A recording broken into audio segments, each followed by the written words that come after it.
స్తోత్రం. హల్లెలూయా. మంచిది. కొద్ది నిమిషాలు అందరం కూడా దేవుని యొక్క వాక్యాన్ని ధ్యానం చేసుకుని ప్రార్థనతో ఈ కూడుకుని ముగించుకుందాం.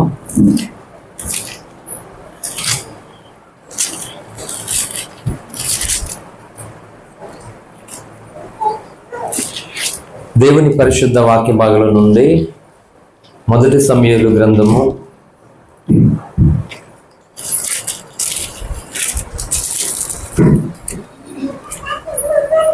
12వ అధ్యాయము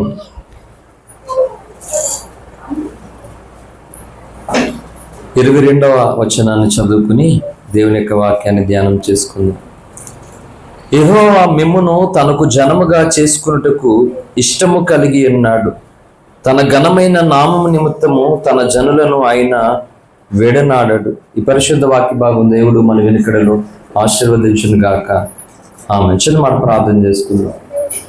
ప్రేమ కలిగిన తండ్రి, జీవాధిపతి యేసయ్య, మీ పరిశుద్ధ నామానికి వందనాలు అయ్యా. ఇగో తండ్రి, అల్పులైన మాకు మీరు ఇస్తున్న కృపను పెట్టి మిమ్మల్ని స్తుతిస్తున్న 3 దినాలు ఉపవాస వ్రత దినముల్లో నాయన అయ్యా. ఇగో తండ్రి, 2వ దినం మొదటి కొడుకులోనికి మమ్మల్ని ఈ 3వ సెషన్లోనికి నడిపించినందుకే మిమ్మల్ని స్తుతిస్తూ ఉన్నాం తండ్రి. చదువున్న లేఖనము ద్వారా నీ దాసుని అభిషేకించి చేరువచ్చిన జనాంగమునకు తండ్రి మేలు కలుగునట్లుగా, లైవ్ ద్వారా ఆ స్థలాల నుండి వింటున్న ప్రతి వారికి నీ కృప కలుగునట్లుగా యేసయ్యా నాతో మాట్లాడండి, అందరితో మాట్లాడండి, నాకు కనబడండి, అందరికీ కనబడండి.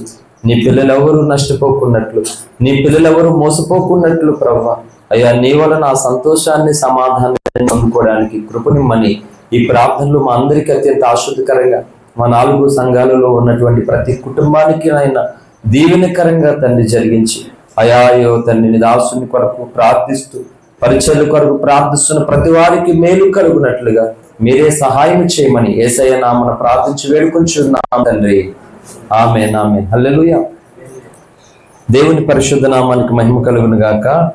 ఉపవాస ప్రార్థనకు ఈ 3వ సెషన్లోనికి వచ్చినటువంటి మీ అందరికీ ప్రభునామంలో ప్రత్యేకమైన వందనాలు. అలాగే లైవ్లో ఉన్న వారికి కూడా హృదయపూర్వకమైన వందనాలు. మంచిది.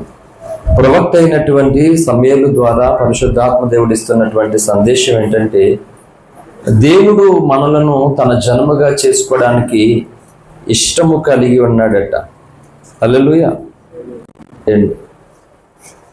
దేవుడు ఒక జనాంగాన్ని ఆయన ఎన్నుకున్నాడు అంటే అదంత ఆషామాషి విషయము కాదు. వింటున్నారా? ఎందుకంటే భూమి మీద మనకి ఎన్నో ఉంటాయి, అన్నీ నచ్చుతాయా? ఫర్ ఎగ్జాంపుల్ సంబంధాల విషయాల్లో చూడండి కదా, అమ్మాయి కానీ సంబంధం చూస్తున్నప్పుడు చాలా నచ్చం, అవునా? దేవుడు కూడా విశ్వలోకాలలో ఉన్నటువంటి ఏంటి జన సమూహం ఉన్నది, ఇంకా విశ్వలోకంలో అనేక మంది ఏంటి జనాంగం ఉన్నారు. కానీ భూలోకంలో ఉన్నటువంటి మట్టి మనుషులైనటువంటి మనము ఆయనకి నచ్చామంట. హల్లెలూయా. అందుకని దేవుడు ఎంత ఇష్టము కలిగి ఉన్నాడు మన మీద అంటే తన రక్తాన్ని అంతా మన మీదకి చిందించాడు. అంటే దేవుడు నిన్ను ప్రేమిస్తున్నాడని నువ్వు ఎప్పుడు తెలుసుకుంటావు? మరి ఏంటి, దేవుడు నిన్ను ఎరిగి ఉన్నాడు, నిన్ను ఏర్పాటు చేసుకున్నాడని, దేవుడు నిన్ను ప్రేమిస్తున్నాడని నీ జీవితంలో నువ్వు ఎప్పుడు తెలుసుకుంటావు? అంటే తెలుసుకోకుండానే నీ జీవితం అంతా గడిచిపోవడం వల్ల, తెలుసుకోకుండానే నువ్వు ప్రార్థనకి వచ్చి వెళ్ళిపోవడం వల్ల నువ్వు పొందుకోవాల్సినటువంటి అనేకమైనవి నువ్వు పోగొట్టుకున్న వ్యక్తి అయిపోతావు అన్నమాట. హల్లెలూయా. కనుక యెహోవా మిమ్ములను తనకు జనముగా చేసుకోవడానికి ఇష్టము కలిగి ఉన్నాడు. అంటే నీలో నాలో అనేకమైన లోపాలు, బలహీనతలు దేవుడికి ఇష్టము కానివి ఎన్నో ఉంటాయి. ఇప్పుడు ఆయన మనల్ని తన జనముగా, తన సొత్తుగా తను ఏర్పాటు చేసుకున్నాడు గనక నిన్ను ప్రేమిస్తున్నటువంటి వ్యక్తి కొరకు నువ్వు ఇప్పుడు ఏం చేయాలి? నిజంగా చెప్పండి, మార్చుకోవాలి. హల్లెలూయా. మారకపోతే పరలోకం ఉండదండి. అర్థమవుతుందా? దేవుడు రక్షణ పొందిన వాళ్ళందరికీ పరలోకం అని ఎక్కడ కూడా ఒక రిఫరెన్స్ కూడా చెప్పలేదు. మార్పు కలిగిన వారే పరలోకం అని బైబిల్ ఇస్తుంది స్టేట్మెంట్. మార్పు లేకపోతే, మారకపోతే పరలోకం అనేటువంటిది రాదు మాట. ఏంటి మనం భోజనం చేస్తాం కదా, చేస్తున్నటువంటి భోజనంలో తగినటువంటి రుచికరంగా ఉప్పు అనేటువంటిది లేకపోతే, ఉప్పు వేసుకోకుండా వండుకుంటాం ఏ వంట అయినా. అంటే ఎంత మంచి వంట, ఎలాంటి వంట అయినా సరే ఉప్పు లేకుండా తినలేము మనం. అవునా? అర్థమవుతుందా లేదా? కానీ ఈరోజు క్రైస్తవులు నేను యథార్థంగా చెప్పగలను, ప్రభు సన్నిధానంలో ప్రభు యొక్క సన్నిధిని, ఆయన ప్రసన్నతను ఏమి పొందుకోకుండా వెళ్ళిపోతూ ఉన్నారన్నమాట. ఏంటి ఈ పాటలు, ఇది వాక్య క్రమం మాట. ఆరాధన, పాటలు ఇవన్నీ కూడా ప్రార్థన, ఈ అసలైనటువంటి ఆరాధన క్రమాలు మాట. ఇప్పటికీ ఆదివారపు ఆరాధన క్రమాన్ని మిగతా సంఘాలలో ఎవరు క్రమంగా చేయట్లేదు తెలుసా. మిగిలినటువంటి వారు గొప్ప గొప్ప సేవకులు ఉన్నారు, గొప్ప గొప్ప అండ్ జ్ఞానవంతులు, ప్రత్యక్షత కలిగి ఉన్నారు, కానీ ఆదివారపు ఆరాధన క్రమాన్ని క్రమంగా చేయట్లేదు సంఘాలన్నీ కూడా. అంటే ఎవరు నచ్చిన వేళ వాళ్ళు వెళ్ళిపోతున్నారు. దేవుడికి నచ్చింది ఏంటని అర్థం కావట్లేదు. కనుక మనం కూడా మనం తినేటువంటి ఆహారంలోనే రండి టిఫినే చేస్తున్నాం. ఫర్ ఎగ్జాంపుల్ ఆ చట్నీలో ఉప్పేయలేదు, ఆ చట్నీ తింటామా? తినం. కనుక ఆరాధనలో నీవు దేవుని యొక్క సన్నిధిని, అంటే ప్రభు సన్నిధిలోనికి వచ్చాం కనుక నీవు కూడా ఇవన్నీ కూడా రుచి అనుభవించాలి. అందుకనే కీర్తనలో ఏమని చెప్పింది? 34వ కీర్తన 8 ఒకసారి చదవండి. 34వ కీర్తన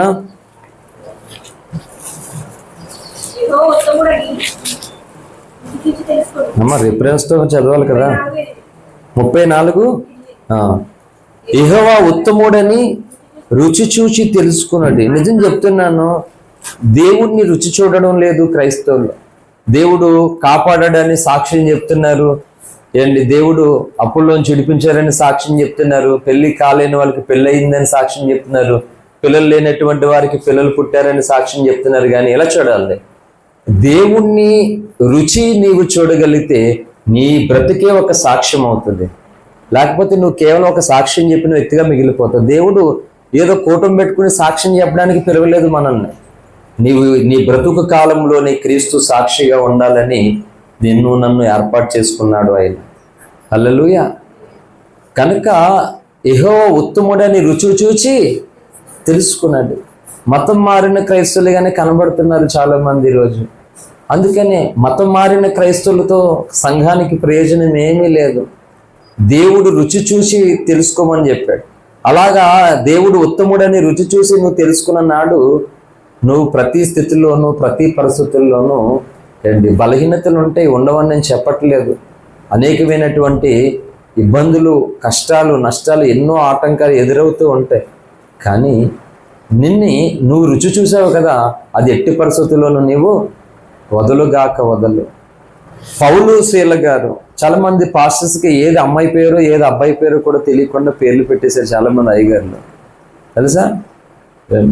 అంటే ఆ ప్రాస నియమం అనేది ఒకటి ఉంటుంది తెలుగులోను, పలకడానికి. ఇంగ్లీష్లో ప్రొనౌన్స్ అంటారు కదా, ప్రాస నియమం, వెబ్స్. సో కొన్ని పలకడానికి అనుకూలంగా ఉన్నాయని అలా పలికేస్తారు. బైబిల్లో చాలా పేర్లు, ఏది అమ్మాయి పేరు ఏది అబ్బాయి పేరు కూడా తెలియదు, పేర్లు పెట్టేశారు. ఆడపిల్లలు నేను నవ్వుకుంటాను, కొన్ని స్థలాల్లో ఆడపిల్లల పేర్లు అబ్బాయిలకు ఉంటాయి, అబ్బాయిల పేర్లు కూడా అమ్మాయిలకు ఉంటాయి. ఒక ఆవిడ పేరు ఏం పేరు తెలుసా? గబ్రియల్ అంట. అంటే నేను అపహాసం చేయను, నేను అది అపహాసం కాదు. కానీ అంటే రేపు పొద్దుట ఇదేంటి ఇంకొకరు అపహాసం చేస్తారన్నమాట. అంటే నా మట్టుకు నన్ను నేను కరప్షన్ చేసుకుంటాను. ఇప్పుడు స్నానం చేసుకున్నప్పుడు మనం మురికి వదిలించుకుంటాం లేదా? అలాగా నీ జీవితంలో నీ మట్టుకు నీవు కరప్షన్ చేసుకోవాలి. నీ తప్పప్పుల గురించి, నీ లోపాల గురించి నువ్వు కరప్షన్ చేసుకోవాలి. అలా కరప్షన్ చేసుకున్న వాళ్ళకి ఏసయ్యకు చాలా నచ్చుతారు వాళ్ళు. నీవు లోపాలని సరి చేసుకోకుండా నీ మట్టుకు నువ్వు అలా ఉంటే దేవునికి నచ్చవన్నమాట. కరప్షన్ చేసుకోవాలి ఎప్పటికప్పుడే నీ లోపాలు. మామూలుగా ఏం పేరేంటి అంటే కొన్నిసార్లు అవసరాన్ని బట్టి ప్రార్థన చేసుకోవడానికి వస్తున్నప్పుడు, అంటే నేను గుర్తుపెట్టుకోవడం కొరకు ప్రార్థన, ఏకాంత ప్రార్థన ఇతరుల కొరకు చేయడం కొరకు కొంతమంది పేర్లు అడుగుతుంటారు అనమాట. అలాగే అడుగుతున్నప్పుడు ఒక తల్లిగారు గబ్రియల్ అని చెప్పింది అనమాట. షాక్ అయ్యాను నేను, నువ్వు గబ్రియల్ ఎప్పుడయ్యామో అని చెప్పేసి. గబ్రియల్ దేవదూత, పురుషుడు. హల్లెలూయా. ఏమండి, దేవుని దగ్గర నుండి భూలోకానికి వీళ్ళే వర్తమానం తీసుకుని వచ్చేవారు అన్నమాట. తెలీదు. చాలా మందికి చిన్నపిల్లల పేర్లు కూడా అబ్బాయి పేర్లు అమ్మాయికి, అమ్మాయి పేర్లు అబ్బాయికి పెట్టేస్తూ ఉంటారు పలకడానికి బాగుందని చెప్పేసి. ఒక ఆవిడ ఒక ఇంటికి వెళ్ళాను, పాస్టర్ గారు నేను చూడడానికి వెళ్తే వాళ్ళ ఇంట్లో చుట్టాలు పేర్లు సెలెక్ట్ చేసుకున్నారట. అమ్మాయి అబ్బాయి పేరు సెలెక్ట్ చేసుకుని నన్ను నెట్టేమంటున్నారు. ఎవడెట్టడి ఈ పేరు అని అడిగితే ఎవరు చెప్తారు? నన్నేక చెప్తారు. అమ్మ నువ్వు సెలెక్ట్ చేసుకున్న పేరు అమ్మాయి పేరు కాదు, అది అబ్బాయి పేరు. సెలెక్ట్ చేసుకో, తప్పు కాదు, కానీ సెలెక్ట్ చేసుకోమని ఆడా మగ పేరు ఏంటో తెలుసుకోవాలి. అబ్బాయి పేరు చెప్తాం మేము, ఈ పేరు బాగుందని. ఎవడెట్టాడు తిరమలేడో తిరగలేనోడు అని చెప్పేసి మమ్మల్ని తిడతారు రేపు పొద్దుట. మీకు పేరే బాగుంటుంది, తర్వాత మా బ్రతుకు బాగోకుండా చేస్తారు వాళ్ళందరూ కలిపి అని చెప్పాను మరి. హల్లెలూయా. కాబట్టి మన జీవితాలలో దేవుణ్ణి రుచి చూడగలగాలి. రుచి చూడగలిగితే నీ భక్తిని ఎప్పటికీ పాడు కాదు. అసలు నీ భక్తి ఎప్పటికీ పాడవదు. అసలు నువ్వు ధనవంతురాలు అవునా నీ భక్తి పాడవదు. నువ్వు బీదవాడు బీదరాలు అయినా నీ భక్తి పాడవదు. నీకు అనుకున్నవన్నీ జరిగినా నీ భక్తి పాడవదు. అనుకున్నవి జరగకపోయినా నీ భక్తి పాడవదు. కొంతమందికి కొంత జరిగినప్పటికీ విశ్వాసాన్ని పోగొట్టుకుని గర్వం వస్తుంది అన్నమాట. ఎందుకు గర్వము? చక్కగా ఎవరికి లేని కృప దేవుడి నీకు ఇచ్చాడా, దాన్ని బట్టి మరి ఎక్కువగా దేవుణ్ణి స్తుతించు, ఎక్కువగా కృతజ్ఞతాస్తుతులు చెల్లించు. నీకు ఇంకా ఎక్కువ ధనము, ఇంకా ఎక్కువ సామాన్ చేస్తే ఏటేటా మీ పుట్టినరోజనో పెళ్లి రోజనో పిల్లలు బాప్తిజం తీసుకున్న రోజులను ఒక కూడుకు పెట్టుకుని ఒక సాక్ష్యానికో ఒక వాక్యానికో ఎవరికి సేవకుని పిలుచుకుని నీ చుట్టాలందరినీ పిలుచుకుని వారికి స్వార్థను ప్రకటించు. అందుకని కాళ్ళ వేసుకుని గర్వించడం వల్ల సాధించేది ఏముంది అంటే? నిజమే చెప్తున్నాను. దేవుడు మేలు చేసినందుకు ఎంతోమంది గర్వించారు. దేవుడు మేలు చేస్తే మేలు చేసినందుకు దేవుడిని తండ్రి నన్ను కనికరించావా ప్రభా ఆయన పాదాలు పట్టుకోవాలి కానీ గర్వించారు మాట. అందుకే గర్వ హృదయులందరూ యెహోవాకు హేయులు మాట. హల్లెలూయా. రుచించట్లేదు సంఘాలు యెహోవా ఉత్తముడని రుచి చూసి తెలుసుకోవడం లేదు. సద్భక్తితో బ్రతకను ఉద్దేశించిన ఎడల హింస కలుగును అని లేఖనం సెలవిస్తుంది. తిమోతి పత్రిక అనుకుంటాను, ఒకసారి చూద్దాం. నేనేమో రాసుకుని ప్రిపేర్ అయ్యి వచ్చిన ప్రసంగాలు కాదు. హల్లెలూయా. ఈ ప్రసంగం ఇప్పుడు మూలవాక్యము నేను చాలా టైం అయిపోయింది. ఒకరు ఫోన్ చేశాను, అందుబాటులో లేరు. ఈలోగా తాళ్ళ వెళ్ళి కొంచెం సేవింగ్ చేయించుకుని వద్దామని ఆయన సేవింగ్ చేస్తుండగా ఇక్కడ వాక్యం కొరకు ప్రార్థన చేసుకుంటున్నాను. నా ఫేస్ మీద కత్తెట్టాడు ఆయన. నేను ప్రార్థన చేసుకున్నాను, తండ్రి టైం అయిపోయింది, నేను ఇంటికి వెళ్ళి స్నానం చేసుకోవాలి, అక్కడికి వెళ్ళాలి. కాబట్టి మరి అక్కడికి వెళ్ళి ఏం చెప్పాలి ప్రభువా అనేటువంటి ఆలోచనతో ఉంటే, ఒరే నువ్వు పెట్టావు చూడు ప్రార్థనకి పైన వాక్యాన్ని, మనం ఉపవాస ప్రార్థనలకు వాక్యం పెట్టాను కదా, మీకు పోస్ట్ వచ్చింది అందరికీ, అందరి వాట్సాప్లకైనా మన పాంప్లెంట్ ఉంది కదా, ఆ పాంప్లెంట్లో పై వాక్యం ఏమవుతుంది చెప్పమన్నాడు దేవుడు. తండ్రి థ్యాంక్ యూ లాడ్ అనుకున్నా. హల్లెలూయా. తిమోతి పత్రికలోనికి ఒకసారి రండి, మీకు కనిపిస్తే కనుక నాకు సహాయం చేయండి. అక్కడ ఏమంటుందంటే సద్భక్తితో బ్రతకను ఉద్దేశించిన ఎడల హింస కలుగును అని వ్రాయబడుతుంది.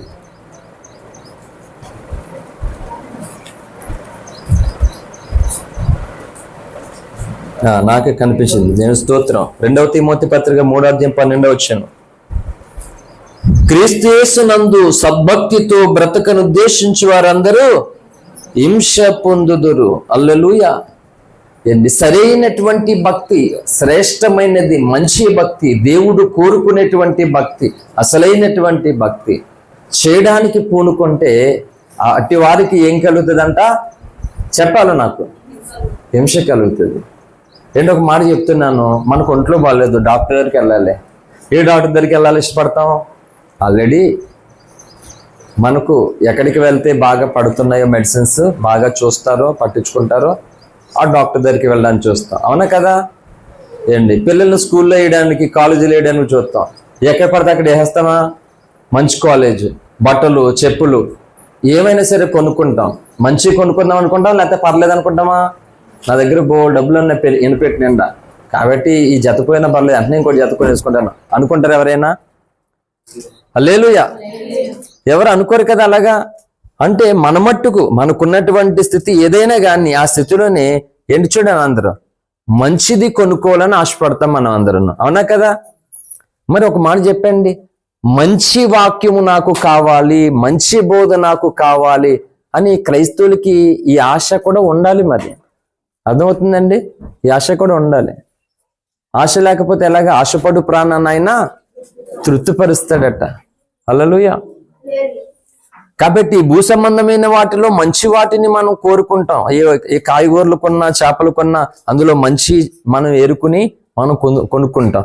అలాగే దేవుడిలో నుండి కూడా మనం మంచి భాగాన్ని మనం కోరుకోవాలట. హల్లెలూయా. మైక్ అక్కడే ఉంది నాన్న, మైక్ అక్కడ ఉంది కదా, ఈ ఆ మైక్లు ఇవి.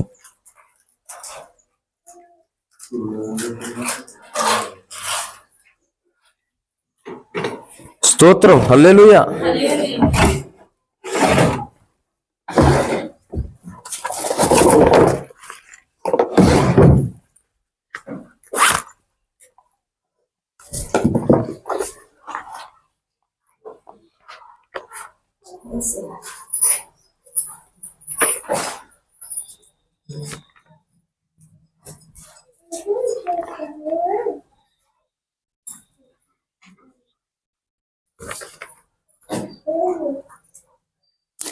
నీవు చేసిన ఉపకారములకు నేనేమి చెల్లింతును?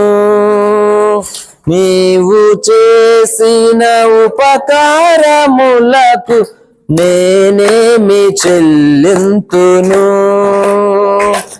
ఏడాది దూడలనా, వేలాది పొట్టేలనా,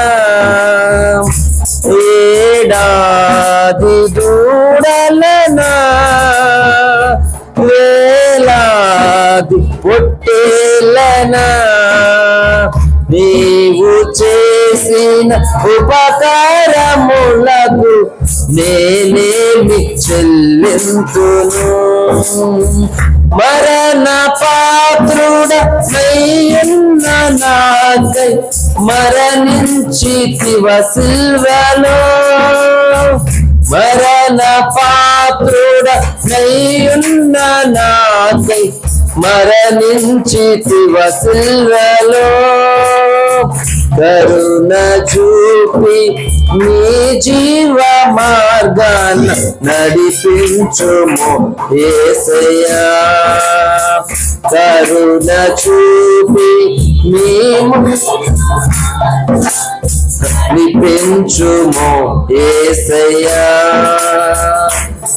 ఏడాది దూడలనా, వేలాది పొట్టేలనా, ఏడాది దూడలనా, వేలాది పొట్టేలనా, నీవు చేసిన ఉపకారములకు నేనేమి చెల్లింతును? హల్లెలూయా.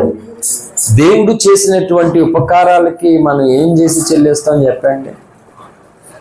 కనుక క్రైస్తవులు దేవుడు మేలు చేశాడు కదా, కూటం పెట్టుకోకపోతే అలాగని కూటం పెట్టుకుంటున్నారు. పెట్టుకోండి, తప్పులేదు. కానీ కూటం పెట్టుకొని అక్కడతో దేవుణ్ణి మర్చిపోయేవారుగా ఉండడం కాదు దేవుడు మనకి కార్యం చేసేది, సాయం చేసేది. నీవు నీ కుటుంబం క్రీస్తు సాక్షులుగా ఉండాలి. హల్లెలూయా. కనుక 2 తిమోతి 3:12 సద్భక్తితో దేవుడు చేయమని దేవుడు కోరుకుంటున్నటువంటి ఆ భక్తితో చేయడానికి పూనుకున్నటువంటి వ్యక్తులకు ఈ భూమి మీద ఏం కలుగుతుందంట? హింస కలుగుతుంది. నేను ఎందుకు మార్కెట్కి లేకపోతే స్కూల్స్, డాక్టర్లు ఎన్ని అందుకని అంటే అన్ని మంచి వాటిలో మనం జాయిన్ అవ్వాలి, మంచి వాటిని మనం కొనుక్కోవాలి. నేను మామూలుగా చెప్పులు కొనుక్కోవడా, బట్టలు కొనుక్కోవడానికి వెళ్ళినా నేను ఒక ప్రార్థన చేసుకుంటాను. ప్రభువా, నేనైతే బడ్జెట్ ఎక్కువ పెట్టను, నేను పెట్టేటువంటి బడ్జెట్కి నాకు తగినంతగా మంచిది కావాలని కోరుకుంటాను. లేదు, ఎక్కువసేపు షాపుని హింసించను. నేను వెళ్ళడము ఏం ముట్టుకోనేమన్నా నన్ను బయటికి తీసేసి అంత వేసేసి అంత ఏముండదు. నేను చూస్తాను అలాగా, చూస్తాను అలాగా, అది తీయమని చెప్తాను. నా సైజు కాదో చూసుకుంటాను. ఇదేమన్నా ఉందా ఇంకొక సైజు అని అడుగుతాను. అంతే, ఫట్ వచ్చాడు అంతే. స్నానం కంటే త్వరగా అయిపోతుంది షాపింగ్ నాకు. హల్లెలూయా. ఎందుకు వాళ్ళని హింస పెట్టడం అసలు నిజం కదా. ఇంకో మొత్తం మీద ఏంటి, కొనేది ఒకటి తీసేది 100 అని. తర్వాత వాళ్ళు కూడా మనుషులేండి, ఇసుక్కుంటారు వాళ్ళు కూడా. హింస పెట్టొద్దు. సాధ్యమైనంత వరకు నీవు ఇంకొక వ్యక్తికి హింస కలిగించే వ్యక్తిగా ఉండకూడదు. హల్లెలూయా. క్రీస్తు నిమిత్తం నువ్వు హింసించబడాలి కానీ నీవు ఇతరుల్ని హింసించే వ్యక్తిగా నువ్వు ఉండకూడదు ఎప్పుడు కూడా. సద్భక్తి శ్రేష్టమైనది, ప్రయోజనకరమైనది, ఉత్తమమైనది, దేవుడు చిత్తమైనటువంటి భక్తి మాట. ఎవరైతే పూనుకుంటారో చేస్తారో ప్రతి వానికి కూడా ఖచ్చితంగా ఈ భూమి మీద హింస కలిగింది, కలుగుతూనే ఉన్నది. అందుకని ఈనాటి సంఘాలలో ఉన్నటువంటి జనులు ఈ సద్భక్తి ఎందుకు, మనకి ఈ భక్తి ఎందుకని వారికి నచ్చిన భక్తి. నేను చెప్తున్నాను ప్రియమైన సంగమా, నువ్వు చేస్తున్నటువంటి భక్తి ఒకవేళ దేవుడు ఈ లేఖనాలలో పెట్టినటువంటి భక్తిలో నువ్వు లేకపోతే మరి నీ రక్షణ చెల్లదు, నీ ఉపవాసం చెల్లదు, నీ భక్తి కూడా చెల్లదు. భూమి మీద ఎన్నో ప్రసంగాలు చెప్పాను. భారతదేశమే ఈ ప్రపంచానికి భక్తి నేర్పించినటువంటి గడ్డ. ఏ దేశానికి భక్తి అనేటువంటి భావన సరిగ్గా లేనప్పుడే భారతీయులు భక్తి భావనతో పెరిగారు మాట. అంటే భక్తికి పుట్టినెల్లి మన భారతదేశం. రకరకాల భక్తులు ఉన్నాయి ఇక్కడ. నేను ఏమంటున్నానంటే వాళ్ళని ఎవరిని విమర్శించడం లేదు, కానీ అన్ని భక్తులు ఉన్నాయి కదా. అన్ని భక్తులలో ఏది ఆ పరమాత్ముడు సృష్టికర్త అయిన దేవుడు కోరుకునే మెచ్చుకునే భక్తి ఏది చెప్పాలి? అర్థమవుతుందండి? అంటే మనకి క్లియర్గా అర్థమైంది. సృష్టికర్త అయినటువంటి దేవుని భక్తి కాకుండా మిగిలినటువంటి భక్తులు లోకంలో ఎన్నో ఉన్నవి. కానీ ఎంత పర్ఫెక్ట్గా, ఎంత నిష్ఠగా, ఎంత చేసినా కానీ అంటే సృష్టికర్త దగ్గరకు చేరేటువంటి భక్తికి మిస్ అయిపోతుంది లోకం. అయితే ఇప్పుడు క్రైస్తవము సృష్టికర్తని భక్తి చేస్తోంది, సృష్టికర్తని ఆరాధిస్తోంది, సృష్టికర్తను నమ్మి ఈ భక్తి సాధన చేస్తున్నారు. అవునా కదా?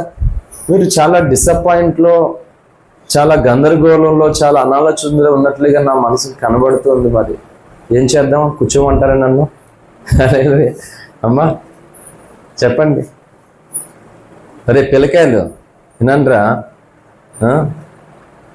కాబట్టి మనకు తెలుసు ఈరోజు సృష్టికర్త అయినటువంటి దేవుని పిల్లలు మనం, ఆయన జనాంగము, ఆయనను ఆరాధించడానికి దేవుడి కృప ఇచ్చాడని. అయితే మళ్ళా క్రైస్తవులందరూ కూడా లేఖనాలకు విరోధకరమైనటువంటి భక్తి నువ్వు చేస్తే మళ్ళీ నువ్వు చెల్లవు. అందుకే చెప్తున్నాను, నీ ఆలోచనలు, నీ అభిప్రాయాలు, నీ నిర్ణయాలు ఇవన్నీ కూడా అంటే లేఖనాలు ఏకీవించాలి. ఇంకొక మనిషి నువ్వు చేసే పనికి, నువ్వు పూనుకున్న దానికి ఏకీవించకపోవచ్చు, కానీ నువ్వు తీసుకునే నిర్ణయానికి దేవుని ఆమోదం ఉండాలా లేదా చెప్పాలి. ఇంట్లో ఆడపిల్ల ఉందనుకో, అమ్మాయి భర్త ఏమో నా సంబంధించిన నా చెల్లి కొడుకు, నా అక్క కొడుకు ఇస్తానని భర్త అంటాడు. లేదు నాన్న కొడుకే నేను ఇవ్వాలని భార్య అంటది. అంటే భార్య భర్తని తమ పిల్లల విషయంలో ఇటు చుట్టారకు అందుకుంటామని ఆమె అంటే ఇటు అందుకుందామని ఈయన అంటాడు. అలా డిష్ అంటే మధ్యలో ఈయన ఇంకొకరు చూసుకుంటామని. మరి మీరిద్దరు కొట్టుకునే ఆలోచనలు ఉన్నారు కదా, అందుకని ఆలోచనలు వాళ్ళు ఉంటారు అన్నమాట. అంటే చూడండి, అక్కడ ఇద్దరు వ్యక్తులే ఒక విషయమై రకరకాల ఆలోచనతో ఉన్నారు. నేను చెప్పేది ఏంటంటే, మనము చేసేటువంటి ప్రతి పని, ప్రతి ఆలోచన, ప్రతి నిర్ణయము దేవుని ఆలోచన ఆమోదించాలి. అలా ఆమోదించకపోతే మనం చెల్లం, కొట్టివేయబడతామట మనం. హల్లెలూయా. కాబట్టి 34:8 చరణం, 34:8 చెప్పినట్లుగా నీవు యెహోవా ఉత్తముడు అంటే దేవుడు ఉత్తముడని ఎలా రుచి చూస్తావు చెప్పు? ఎలా రుచి చూడడం? ఇప్పుడు చెప్పండి, ఇంటికాడ మనం ఏదైనా రుచి చూడాలంటే ఏం చేస్తాం? అమ్మ ఏం మాట్లాడట్లేదు మీరు. పొయ్యిలో కాళ్ళు పెడతామా రుచి చూడడానికి? లేకపోతే అగ్గిమూరి తీసుకుని కొండలో కూర్చుకుంటామా? ఏం చేస్తాం? మరి చెప్పట్లేదు మీరు. నేను అందుకే అలాగే చేస్తారేమో ఈ ఊర్లో వాళ్ళు. మరి నాకు కొత్త కదా ఈ ఊరు. అదే ఏం చేస్తాం రుచి చూడడానికి? నాలుకెందుకుంది? ఏది పడుతుంది మాట్లాడడానికా? అంటే వండినటువంటి ఆ వంటకము తగినటువంటిది సరిపోయిందా లేదా, తగిన అన్ని కారం సాల్ట్ అన్ని తగినట్లుందా లేవా రుచి చూస్తుంది. మరి దేవుణ్ణి మన జీవితంలో రుచి చూడాలంటే ఎలా చూడాలి ఆయన్ను చెప్పండి. అమ్మా వింటున్నారు అందరూ? నేను కనబడుతున్నానా? పిచ్చోళ్ళకి కనబడుతున్నాను. కొంతమంది నా దగ్గరకు వచ్చి బాధపడితే ఏంటి పాస్టర్ గారు ఇలాగా ఉన్నారని అంటే పెళ్ళికొడుకులో వచ్చాను. హల్లెలూయా. నొప్పి వస్తుంది ఇక్కడ పక్కరేకుల్లో, ఉదయం నుంచి కూడా బాగా ఇబ్బందిగా ఉంది. కాబట్టి మాట్లాడుతూ కూర్చునే చెప్తున్నాను కదా, ఎలాగైనా ఉపవాసాల్లో నిలబడాలని చెప్పేసి అవి తెగించి మొత్తం మీద నిలబడుతున్నాను అనమాట. అన్ని వస్తువులు రుచి చూడడానికి నాలుకను వాడతాం. మరి దేవుణ్ణి రుచి చూడాలంటే ఏం చేయాలి? ఎలా చూడగలాలి? నేను ప్రతిదీ లేఖన ఆధారముతోనే మాట్లాడుతూ ఉన్నాను. దేవుణ్ణి రుచి చూడడం ఎలా చెప్పండి? మాల్చమన్నా చెప్తారా? 20 హల్లెలూయా. రైట్ ఆన్సర్ ఎవరు చెప్తారు? దేవుణ్ణి భూమి మీద రుచి చూడగలడానికి, అన్ని రుచులు చూడడానికి నాలుక అవసరమైతే, సృష్టికర్త అయిన దేవుణ్ణి రుచి చూడడానికి భూమి మీద శ్రమ, హింస, అవమానం, నింద, గాయాలు ఇవి అవసరం. ఇవి లేని క్రైస్తవులు దేవుని రుచిని ఎప్పటికీ ఎరగరు. వారికి దేవుడిచ్చిన ప్రతి కృపను, ప్రతి దీవెనను, ప్రతి దానిని కూడా వాళ్ళు చాలా ఈజీగా దుర్వినియోగం చేసుకుంటారు. వాళ్ళు సద్భక్తితో బ్రతుకును ఉద్దేశించి వారందరూ హింసించబడుతారు, హింస పొందుతారట. నేను లింక్లోనే ఉన్నాను ప్రతి దానికి కూడా. నేను ఎత్తుకున్న రిఫరెన్స్కి మిగిలినటువంటి కోయిన్సైడ్ రిఫరెన్స్ సంబంధం లేనటువంటి రీతిగా సమస్య లేదు అసలు. హల్లెలూయా. కాబట్టి రుచి ఎలా చూడగలుగుతావు ఆయన అంటే, చాలా మంది జీవితాల్లో దేవుడు ఎన్నో అద్భుతాలు చేశాడు, ఎన్నో ఆశ్చర్యాలు చేశాడు. రుచి చూసి పెట్టినటువంటి కోటాలు కాదయ్యే, రుచి చూసి చెప్పిన సాక్ష్యాలు కాదవి. అప్పుడు వాళ్ళకి పెడదారు ఒక ముళ్ళు దేవుడు, ఒక శోధన, ఒక నింద, ఒక గాయు, ఒక అవమానం. అప్పుడు వీళ్ళంతలా దేవుని పాదాలు పట్టుకుంటారో అది రుచి చూడడం అంటే. కొంతమంది వీళ్ళు అనుకున్నవన్నీ 100% అలా జరిగిపోవాలన్నమాట. అయినా జరిగినా సరే దేవుడి దగ్గరికి రారు కదా. నష్టం ఏదన్నా కలిగిందనుకో దేవుడి మీద తోసేస్తారు. లాభం మంచి జరిగిందనుకో దేవునికి కృతజ్ఞత ఉండదు అన్నమాట. అందుకని భక్తి జీవితంలో పౌలు కానీ అపోస్తులు ఎవరైనా, ఎంత నా టాపిక్ వచ్చేసి పేర్లు అన్నాను కదా, పౌలు శీల అనేటువంటి దగ్గరికి వచ్చి ఆగి పేర్ల దగ్గరికి వెళ్ళి ఇక్కడ తీసుకెళ్తున్నాను మీకు. వాళ్ళు సువార్త ప్రకటించారు. శీల అంటే ఆడపిల్ల కాదు, అమ్మాయి కాదు. హల్లెలూయా. పౌలు శీలలు ఇద్దరు పురుషులే. సువార్త ప్రకటించినప్పుడు వాళ్ళని రాళ్లతో కొట్టి చాలా హింసించి చెరసాలలో వేశారన్నమాట. రక్తాలు కారుతున్నాయి, బొబ్బలు వచ్చినాయి, ఆ దెబ్బలకి తగినటువంటి గాయాలకి వాసిపోయినాయి మొత్తానికి. అలాంటి సమయంలో వారు చెరసాలలో తప్పించి పారిపోవడానికి అవకాశం ఉన్నటువంటి స్థితిలోనూ కూడా అపోస్తుల కార్యంలో కనబడుతుంది. వారు ఏం చేశారు తెలుసా? ఆ మధ్యరాత్రి వేళ ప్రభుని పాటలు పాడుతూ స్తుతించడం మొదలు పెట్టారట. హల్లెలూయా. చూడండి, పాటలు పాడుతూ దేవుణ్ణి స్తుతించడం మొదలు పెట్టారట. పౌలు శీలలు గాయాలు కలుగుతాయన్నమాట. ఎందుకు గాయమైంది వాళ్ళకి? దొంగతనం చేసినందుకు, హత్య చేసినందుక, మానభంగం చేసినందుక అంటే క్రీస్తును పరిచయం చేసినందుకు. హల్లెలూయా. కాబట్టి దేవుణ్ణి స్తుతిస్తున్నారు చెరసాలలో. క్రైస్తవ జీవితంలో మన ఆత్మీయ తండ్రి దైవజనులు భయంకరమైనటువంటి శ్రమల కొలుములో ఉన్నారు ఆయన. హల్లెలూయా. భయంకరమైనటువంటి శ్రమ, నార్మల్ శ్రమ కాదు. మొత్తానికి దేవుడు అప్పగించినటువంటి పని జరగడం కొరకు ఒంటరిగా మిగిలిపోయాడు. అందరూ వదిలేశారు, ఒంటరిగా మిగిలిపోయాడు. శూన్యము చుట్టూ అన్నమాట. ఏమీ ఆధారం లేనటువంటి పరిస్థితుల్లో దేవునికి అప్పగించుకుని అవమానాలు, నిందలు భరిస్తూ అలా ఉన్నాడు. ఈరోజు ఒక్కడు కొన్ని లక్షల మంది అయ్యాడు. హల్లెలూయా. కనుక దేవుణ్ణి మనకి పరిచయం చేసేదే ఒక సమస్య, అవునా కదా? మన జీవితాల్లో దేవుడు పరిచయం అవడానికి ఏదో ఒక సమస్యతో, ఏదో ఒక ఇబ్బంది, ఒకరు అప్పులు అంటే, ఒక రోగం అంటే, ఒక్కొక్కరు దెయ్యం అంటే, ఒక్కొక్క సమస్యతోటి ఆ సమస్య దేవుణ్ణి మనకు పరిచయం చేసింది. అలాగే సమస్య దేవుణ్ణి రుచి చూసేలా చేస్తుంది అన్నమాట. హల్లెలూయా. అందుకని సమస్య, శ్రమ అనేటువంటిది లేకపోతే నీ జీవితంలో దేవుణ్ణి రుచి లేని వ్యక్తిగా నువ్వు మిగిలిపోతావు. ఆ మిగిలిపోయేవారు దేవుని కొరకు ఏమీ చేయలేరు మాట. ఎందుకంటే బంధింపబడిపోతారు, బలహీనమైపోతారు. అందుకని దేవుడట యెహోవా మిమ్మల్ని తనకు జనముగా చేసుకోవడానికి ఇష్టము కలిగి ఉన్నాడట. ఎందుకు ఇష్టము కలిగి ఉన్నాడు దేవుణ్ణి? ఎందుకు ఇష్టం కలిగి ఉన్నాడంటే అదే వచనంలో ఇంకా క్రింద భాగం కూడా ఉంది, చదవండి అది. చూడండి, ఎవరట? తన ఘనమైన నామము నిమిత్తము తన జనులను ఆయన వేరున్నాడు. దేని కొరకు ఆయన మనల్ని ఏర్పాటు చేసుకున్నాడంట?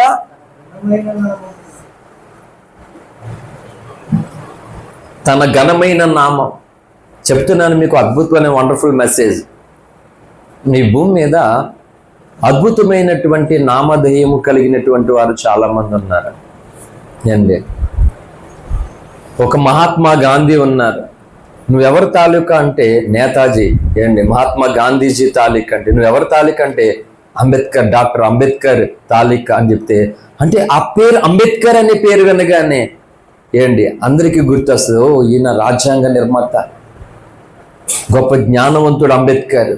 ఆయన తాలూకా. కాకినాడలో మీటింగ్కి వెళ్ళినప్పుడు అంబేద్కర్ మనవడు గారు వచ్చారు. కాకినాడ జీజేహెచ్ పక్కన అంబేద్కర్ భవన్ ఉంది కదా, పాత బస్ స్టాండ్ ఇక్కడ, అక్కడికి అంబేద్కర్ మానవుడు గారు వచ్చారనమాట. శ్రీ గారు ఒక మీటింగ్ కార్యక్రమంలో మేము కూడా వెళ్ళాము అప్పుడు. హల్లెలూయా. అలాగే ఒక అల్లూరి సీతారామరాజు, ఒక సుభాష్ చంద్రబోసు, ఇలా కొంతమంది ఉన్నారు ప్రముఖులు. అంటే వాళ్ళ పేరు జ్ఞాపం చేస్తే, అలాగే ఛత్రపతి శివాజీ, వీళ్ళందరూ కూడా దేశ విషయములో వారి వారి కాలాల్లో వారు ఎంతో ప్రయోజనకరముగా, వారి సమాజానికి మేలుకరంగా, శత్రువులకు భయంకరంగా వారు జీవించారు అన్నమాట. వాళ్ళ పేరు అంటే ఈరోజు కూడా కొన్ని పార్టీలు ఉన్నాయి. నువ్వు ఏ పార్టీకి చెందించంటే పలానా party. Doctor YS Rajasekhara Reddy గారు, అలాగే ఎన్టీఆర్ గారు, వాళ్ళు రాజకీయంలో కూడా చక్కగా ప్రజల గుండెల్లో నిలిచారు. వారి పరిపాలన అండి. ఎన్టీ రామారావు గారు వచ్చిన తర్వాత ఈ ఆరోగ్యశ్రీ పథకాన్ని ఏంటి కిలో ₹1 ₹2 బియ్యానికి ఆయన స్టార్ట్ చేశాడు. తర్వాత మళ్ళా రాజశేఖర రెడ్డి గారు వచ్చిన తర్వాత పేదవాళ్ళు కూడా చదువుకోవడానికి ఎంతో గొప్ప కృషిని అందించాడు అన్నమాట. ఇప్పుడు భయంకరంగా హింసలు అన్నీనే హింసించుకోవడం మాట. మా ప్రభుత్వంలో ఆడు తడాక వీళ్ళు, ఈ ప్రభుత్వం వచ్చిన తర్వాత వాళ్ళు ఇలాగ అయిపోతుంది. మధ్యలో మనం నిరుపప్పలు చేసి వెళ్ళేస్తున్నారు. హల్లెలూయా. అంటే చాలా నామాలు ఉన్నాయి. పలానా పేరు చెప్తే నువ్వు పలానా వాళ్ళ తాలిక. అలాగే క్రైస్తవ సంఘాలు కూడా బోల్ మంది ఉన్నారు. ఏ మినిస్ట్రీకి చెందించినటువంటి వ్యక్తులన్నా ఎవరికి భయం కలదు, కానీ ఓఫూర్ మినిస్ట్రీకి చెందిన వ్యక్తులు అంటే ఇతరులకు భయం కలుగుతుంది, మతోన్మాదులకి భయం కలుగుతుంది, క్రైస్తవ నాయకులకి కూడా భయం కలుగుతుంది ఓఫూర్ మినిస్ట్రీస్ అనే పేరు చెప్తే. అలాగే దేవుడి మూలవాక్కులు ఏం చెప్పి తెలుసా? తన ఘనమైన నామం నిమిత్తము ఏం చేశాడట? ఆయన నిన్ను నన్ను విడనాడు వాడు కాదట. అంశాలు అడిగి పెడుతున్నాను, శ్రద్ధగా విందా, ముగించేస్తాను త్వరగానే. దేవుని నామం అంట ఘనమైనది అంట. ఆ ఘనమైన నామం నిమిత్తము దేవుడు తన జనులను విడనాడు వాడు కాడు. ఆ ఘనమైన నామము పేరట ఏంటి, నేను రాజశేఖర రెడ్డి సంతతికి చెందిన వ్యక్తును, నేను ఇలాగా అని పలానా గొప్పవారి పేరు చెప్పుకుంటే, అవునా నువ్వు ఆ మహానుభావుడు సంపదని. ఇప్పుడు జగన్ గారిని రిసీవ్ చేసుకుంది ఎందుకు? ఒక మాట, రాజశేఖర రెడ్డి తనయుడే కదనే కదా ఫస్ట్, అంతే కదా. ఇప్పుడు పవన్ కళ్యాణ్ గారి విషయంలో అది జరగలేదు. అంటే ఇప్పుడు వేరే జరిగింది కూటమి ద్వారానే, అది ముందు జరగలేకపోవడానికి వాళ్ళ నాన్నగారు ఏమన్నా సమాజానికి అంటే ఏమీ లేదు, అది వేరే బ్యాక్గ్రౌండ్. చిరంజీవి గారు సినీ ఫీల్డ్ లో ఆయన చేసింది ఏదో చేశాడు. అలాగే మనము ఈ భూమి మీద ఎన్నో నామాలు ఉన్నాయి. నా నామమే గొప్పది, నా నామమే గొప్పది అని అనేక నామాలు ఈ భూమి మీద ప్రకటించబడుతూ ఉండగా, యేసు నామము పేరట నీకు నాకు ఉన్నతమైన విలువను, గౌరవాన్ని, ఖ్యాతిని, ఘనతను, ఆదరణను, నెమ్మదిని, సమాధానాన్ని, ప్రశాంతతను యేసు నామము పేరటిస్తున్నాడు దేవుడు. హల్లెలూయా. అందుకే తండ్రి అయినటువంటి దేవుణ్ణి మనం అడగడానికి ఏది చేసినా కానీ యేసు నామమే కేర్ ఆఫ్ అడ్రస్, మన ఐడెంటిటీ. ఈరోజు మన తల్లిదండ్రులు వాళ్ళ పేర్లు, మన ఇంటి పేరు, మన ఊరు పేరు, ఒక ఐడెంటిటీ మనకు ఉంది కదా. మన గుర్తింపు కార్డు, ఆధార్ కార్డుతో ఒక ఐడెంటిటీ. ఆధార్ కార్డు చూసానుకో నీ దేవుడు, నువ్వెవరో, మే ఊరేంటో క్లియర్గా తెలిసిపోతాయి. అలా ఈరోజు ఈ భూమి మీద ఎన్నో జనాంగాలు ఉంటుండగా, మేము గౌతమ బుద్ధుడికి చెందినటువంటి వారు, మేము అల్లాహ్కు చెందిన వాళ్ళు, మేము రామునికి చెందిన వారు, ఇలా ఎన్నో తెగలు, ఎన్నో జనాంగాలు ఉన్నాయి. I have no objection. వాళ్ళెవరిని కూడా మనం ఆటంకపరచడం కానీ విమర్శించడం కాదు. కానీ ఇక్కడ ప్రభు చెప్తున్నాడు, తన ఘనమైన నామం నిమిత్తము మనల్ని ఆయన ఎడనాడు అంట. అది మనం ఆలోచన చేయాలి. అందుకే ఆ కొటేషన్ కూడా మూలవాక్యము మన పాంప్లెంట్కి అది వేయడానికి గల కారణంలో వన్ ఆఫ్ ద రీజన్ ప్రభు ఇచ్చిన పేరుని పెట్టి అది వేయడం జరిగింది. హల్లెలూయా. ఏ పాంప్లెంట్ చేసినా వాక్యం లేకుండా పెట్టను నేను. ఈ సండే వర్తమానాలు ఇవి వేరే మాట, దానికి మెసేజ్ పాంప్లెంట్ ఏముండదు, దానికి ఓన్లీ థంబ్నెయిల్ అవి. ఇప్పుడు మనం ఎవరి నామం పేరిట ఇక్కడ కూర్చున్నాం, కూడుకున్నాం ఇక్కడ? చెప్పండి, రాజశేఖర రెడ్డి నామము లేకపోతే కోదండరెడ్డి నామము కాదు కదా, యేసు నామం ఉన్నాం. ఈ నామం ఎలాంటిదంట? ఘనమైనటువంటి నామము. అంటే ఈ నామమును నమ్మినటువంటి నీవు, ఈ నామము కొరకు బ్రతుకుతున్న నీవు, ఈ నామమే నీ సర్వం అనుకుని పూనుకున్నటువంటి నీ జీవితంలో అనేక హింసలు, శోధనలు, ఉపద్రవాలు, ఇబ్బందులు కలుగుతున్నప్పటికీ కూడా ప్రభు ఏం చేస్తాడట? నిన్ను విడవడవట. అంటే ఎలా విడవడు దేవుడు అని అంటే మీకు సింపుల్గా రెండు విషయాలు చెప్పి వాక్యాన్ని ముగించేస్తాను. హల్లెలూయా. మొట్టమొదటిగా దానియేలు గ్రంథంలోనికి రండి అందరూ. హల్లెలూయా. దానియేలు గ్రంథంలోనికి అందరూ ఒకసారి వచ్చినట్లయితే 3వ అధ్యాయంలోనికి రండి.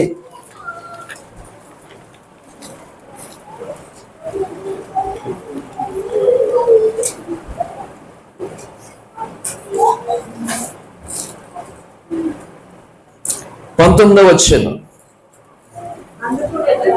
అందుకు నెబుకద్నెజరు అత్యాగ్రహము నొందినందున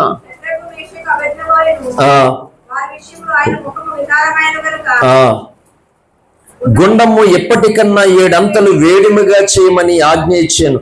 మరియు తన సైన్యములో నుండి బలిష్ఠుల్లో కొందరిని పిలువనంపించి శద్రకును, మేషకును, అబేద్నెగోను బంధించి వేడిమి కలిగి మండుచున్న ఆ గుండములో వేయుడని ఆజ్ఞగా. హల్లెలూయా. నెబుకద్నెజరు రాజుకి ఏం కలిగిందంట?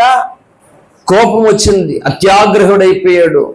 కోపోద్రేకంతో ఏం చేశాడంటే అర్జెంటుగా ఆ మనుషులను బంధించి అగ్ని 7 అంతలు చేయండి, వాళ్ళని అందులో వేసేయండి చెప్పాడు. ఎందుకు? వీళ్ళు చేసిన తప్పేంటి? ఎందుకు వేస్తున్నారు వీళ్ళని? ఏం తప్పు చేశారు వీళ్ళు అని అంటే చూడండి, ఇలాగా ఆ దేశంలో ఒక ప్రతిమను, ఒక బొమ్మను నిలబెట్టారు అన్నమాట. ఆ బొమ్మని మొక్కని ప్రతివాడు కూడా ఏమవ్వాలి? అగ్నిగుండంలో వేసేవాలి.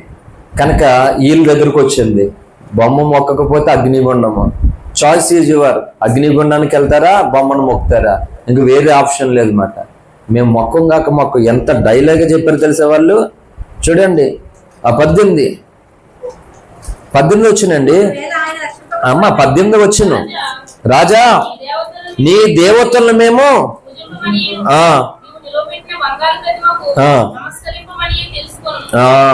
చాలండి. రాజుని అంటున్నాడు, రాజా నువ్వేం చేస్తావు చేసుకో, ఐ డోంట్ కేర్, నేను మాత్రం పూజించు అంటున్నాడు. వింటున్నారండి అందరూ? హల్లెలూయా. అంటే ఒక మాట చెప్తున్నాను, అగ్నిగుండం వేస్తే కాలిపోయి బూడిదైపోతారు, భయంకరమైనటువంటి శిక్ష. భయం లేదా? ప్రాణం పోతుంది, చచ్చిపోతారు, భయం లేదా? ఏంటి చూడండి, అందరూ కూడా భయం ఉందా లేదా? ఎందుకు? అక్కడే 2-3 పాములు తిరుగుతున్నాయి. మన ఇప్పుడు వెళ్ళే దారిలో అదే దారి ఉంది. ఎంతమంది చర్చిలోని మనకి ఎందుకు వస్తారో నాకు తెలియదు. వెళ్ళే దారిలో ఏంటి మగగాలు ఒకటి, ఆడగాలు ఒకటి, 2 గాలులు తిరిగినాయన్నమాట. ఏంటి వెళ్ళే దారిలో పలానా దారిలోంచి వెళ్ళాలంటే ఈ గాలులు కనపడతాయి. ఎంతమంది వెళ్తారో మరి. ఎందుకు? మన దివాన్షరి అవతల రాజమండ్రి, బొబ్బలంక ఆ పరిసర ప్రాంతాల్లో పులి వచ్చిందన్నమాట. ఇక్కడ వాళ్ళు తాళరావు దగ్గర ఇక్కడ వాళ్ళు భయపడతారు ఎందుకు? రాజమండ్రి అన్న ఎర్రవన్న అదేమన్నా తొక్కితే వచ్చేట తాళరావు మొత్తం ఇక్కడ వాళ్ళు భయపడుతున్నారు. ఆ రాజానగర్ వాళ్ళు భయపడుతున్నారు. ఎక్కడ వచ్చిందో బొబ్బలంక ఎక్కడో వచ్చిందన్నమాట. 7 మగలు అప్పుడు ఎవడో సైకో పడ్డాడంటే పీగులు కోసేస్తాడట. చిన్న వర్షాలు, పెద్ద వర్షాలు బంధు 7 అవుతాయి తలుపులు. పడింది ఎక్కడ? అక్కడ. మూసింది ఎక్కడ? ఇక్కడ మాట. నేను మాట చెప్తున్నాను, వీళ్ళకి కన్నులారా అగ్నిగుండం ఉంది, భయంకరమైనటువంటి పరిస్థితి. వీళ్ళకి భయం లేదా? అంటే ఆలోచన చేయాలి. భక్తి జీవితము రోషముతో, భారంతో ఎప్పుడు ఎలాగ మనం చేయాలో తెలుసా ఏంటి? ఆ 34 చెప్పినట్లుగా దేవుని మీద అమితమైనటువంటి ప్రేమను కలిగి ఉండి, ఈ భూమి మీద ఏ మనుషుడు కానీ, ఏ గొప్ప స్థితి కానీ, దీనస్థితి కానీ నిన్ను నీ దేవుణ్ణి దూరం చేయకూడదనేటువంటి ఒక స్థిరమైనటువంటి తీర్మాన సమర్పణతో నువ్వు ఉంటే ఏంటి, నువ్వు మరణానికి కూడా భయపడవు. హల్లెలూయా. భయపడవు నువ్వు. వాళ్ళు తెగించేశారు అంటే నేను బ్రతకడం కొరకు నా దేవునికి విరోధమైనటువంటి దానిని నేను సేవించాల, నా దేవుని స్థానంలో ఇంకొకరు పెట్టాలి. ఈరోజు 100% చెప్తున్నాను, క్రైస్తవ సంఘాలలో దేవుని స్థానాన్ని ఒకరు డబ్బుతో పెట్టేశారు, ఒకరు అందంతో పెట్టేశారు, ఒకరేమో భర్తను పెట్టుకున్నారు దేవుని స్థానంలో, ఒకరేమో భార్యను పెట్టుకున్నారు, ఒకరు ఆస్తిని పెట్టుకున్నారు, ఒకరు పిల్లల్ని పెట్టుకున్నారు దేవుని స్థానంలో. కానీ వాళ్ళు దేవుని స్థానాన్ని దేవుడికి తప్ప ఎవరికి ఇవ్వడానికి వీలు లేదు. మేము ఆయనకు తప్ప వేరే వాటికి మేము మొక్కము గాక మొక్కం అన్నారు. పెళ్లి పెళ్ళికి వెళ్ళి ప్రసాదాలు ఇంట్లో చుట్టాలు తీసుకురావడం చెత్త చండాలంగానే. ఏమండి, పెళ్లి పనుల్లోకి వెళ్తున్నారు, చుట్టాలకైనా అక్కడ ధనం పెట్టిన తీసుకొచ్చి వీళ్ళు తిన్నట్టు కానీ చుట్టాలకి ఎత్తారట, పక్కన వాళ్ళకి ఎత్తారట. అలా ఉంది కథ. వాళ్ళకి భయం లేదా చావంటే? ఏంటి, చంపేస్తాము, ఇలా హింసిస్తామంటే ఎవరికైనా భయం ఉంటుంది. కానీ నేను బ్రతికి నా దేవునికి దూరం అవడం కంటే నేను చచ్చి నా దేవునికి దగ్గర అవడమే నాకు మేలు. ఈ స్థలంలో ఒకసారి చెప్పాను, ఇక్కడ సండే రోజు జాన్ నాక్స్ అనేటువంటి ఒక భక్తుడు చెప్తాడు అంట. కొన్ని పుస్తకాలు ఓఫిర్ గారు ఎన్నో ప్రసంగాల్లో పుస్తకాల పేర్లు భక్తుల పేర్లు చెప్తే నేను రాసుకునే అలవాటు ఉంటుంది నాకు. వాక్యం నా దగ్గర బోల్డ్ డైరీలు ఉన్నాయి, నేను రాసుకున్నటువంటి వాక్య డైరీలు. అప్పుడప్పుడు ఆమె ఓపెన్ చేసుకుని, ఎందుకంటే ఆమెకి ఎక్కువ ఉంటుంది కదా ఎక్కువ, నేను ఆమె ఓపెన్ చేసుకుని పాస్టర్ గారు అని చెప్పి చూస్తామట. చాలా నీట్గా, చాలా ముత్యాల్లాగా, చాలా ఇదిగా అందంగా రాసుకున్నాను వాక్యాన్ని. ఏంటి, అప్పుడప్పుడు ఓపెన్ చేసుకుని పాస్టర్ గారు చూసి అని చెప్పేసి సంతోషపడతారు అన్నమాట. స్వార్థ ప్రకటించినందుకు అండ్ ఏ ఊరిలో ఏ ప్రాంతంలో స్వార్థ అయితే ప్రకటించారో అదే ప్రాంత వాసులందరినీ రప్పించి, చూడండి ఇలాగా ఒక రాడు ఆ గ్రౌండ్ లో ఊరి మధ్యన నిలబెట్టి, ఒక కొయ్య, ఒక కర్ర, అతని చేతులు కాళ్ళు తాడుతో కట్టించి మొలభాగం వరకు తారు పోసారు మాట. మరగ కాసిన తారు, మన కిలో వస్తాం కదా నావలకి బోర్లించి తారు. ఇప్పుడైతే ఫైబర్ వచ్చేసింది కాబట్టి తారు పని కీలు పని పెద్దనా లేదు ఎవరికైనా. అప్పుడైతే ఈ నూనె డబ్బాలు ఉన్నాయి కదా, ఆ నూనె డబ్బాలు ఈ తారులో వేసి సెడుగొట్టి కింద మంటెట్టి చేసి తిప్పేవాళ్ళు మాట. అయ్యి మా తాత రాస్తుంటే నేను రాస్తేనే వెళ్ళేవాడిని. హల్లెలూయా. ఎందుకు? నేను రాసినందుక. ఆ మరుగుతున్నటువంటి తారు మొలభాగం వరకు మీద పోసి మళ్ళీ నిప్పు పెడతారంట తారు పోసి. అలా నిప్పు పెట్టి అండ్ తారు పోసి, చూడు నువ్వు ఆ దేవుడిని ప్రకటించా కదా వీళ్ళందరి ముందు, ఇప్పుడు నేను ఆయన ఎవరో నాకు తెలియదు, ఆయన్ని ఈ రోజు నేను వదిలేస్తున్నానని చెప్పు, లేకపోతే నేను చంపేస్తాం మేము అని భయపెట్టారు. చివరికి తారు పోసి అగ్గిపుల్లేసి అంటించారు. కాలు నుండి మరో భాగం వరకు తారుతో కాలుతున్నది. ఏండి, ఎంత బాధ, ఎంత వేదన. మనం గంట సేపు వాక్యం కూర్చొని వినడానికి చాలా కష్టపడుతున్నారు ఈరోజు. ఒక గంట సేపు తమ ఇంటి దగ్గర ప్రార్థనలో చేసుకోవడానికి చాలా కష్టపడుతున్నారు. చాలా సమయం అంతా లోకంలో కలిసిపోతుంది, కానీ దేవుణ్ణి స్వరం వినడానికి ఒక గంట సేపు గడపలేని వారిగా బోల్డ్ మంది మిగిలిపోతున్నారు. ఎందుకు? సమయం ఉంటే ఎక్కడెక్కడికో తిరగడం ఎందుకు? ఓ మూలం చూసుకుని దేవుని సన్నిధిలో ప్రార్థించే ప్రభు మాట్లాడతాడు. 100 మంది రోజు నీతో మాట్లాడు వారి కంటే రోజు నీతో ఆయన మాట్లాడితే నీకు మేలు, రోజు నువ్వు ఆయనతో మాట్లాడితే నీకు మేలు. ఈ ప్రక్రియ వదిలేశారు. అందరితో మాట్లాడడానికి ఆరాట పడుతున్నారు, కానీ ఆయనతో మాట్లాడట్లేదు. తారిపోసి అలా అంటిస్తే వాళ్ళు అన్నారు, కనీసం కాలిన దేహంతో అయినా నువ్వు బ్రతకటానికి అవకాశం ఉంది, ఆర్పేస్తాం ఇప్పుడు, దేవుని వదిలేస్తానని చెప్పంటే ఆ భక్తుడు ఏం చెప్పాడని తెలుసా? థ్యాంక్ యూ వెరీ మచ్, మీరు చేస్తున్నది నాకు చాలా సంతోషం, ఎందుకంటే నేను ఎప్పుడు చనిపోతానో నాకు తెలియదు, అలాగనే నేను ఏదో నాడు ఎప్పుడో చనిపోతాను అంటే నా ప్రభుని నేను చూడడానికి నా జీవితంలో చాలా కాలం పట్టేస్తుంది, మీ వల్ల నా ప్రభుని చాలా ఈజీగా, చాలా వితిన్ సెకండ్స్లో ఈ ప్రాణం పోగానే నా ప్రభుని చూసే అవకాశం వస్తుంది, థ్యాంక్ యూ వెరీ మచ్ అన్నాడు అనమాట. షాక్ తిన్నారు జనాలు. అదే అంటున్నాను, ఎందుకంటే వాళ్ళు దేవుని నామాన్ని రుచి చూసి పెరిగినటువంటి వ్యక్తులు, భక్తులు మాట వాళ్ళు.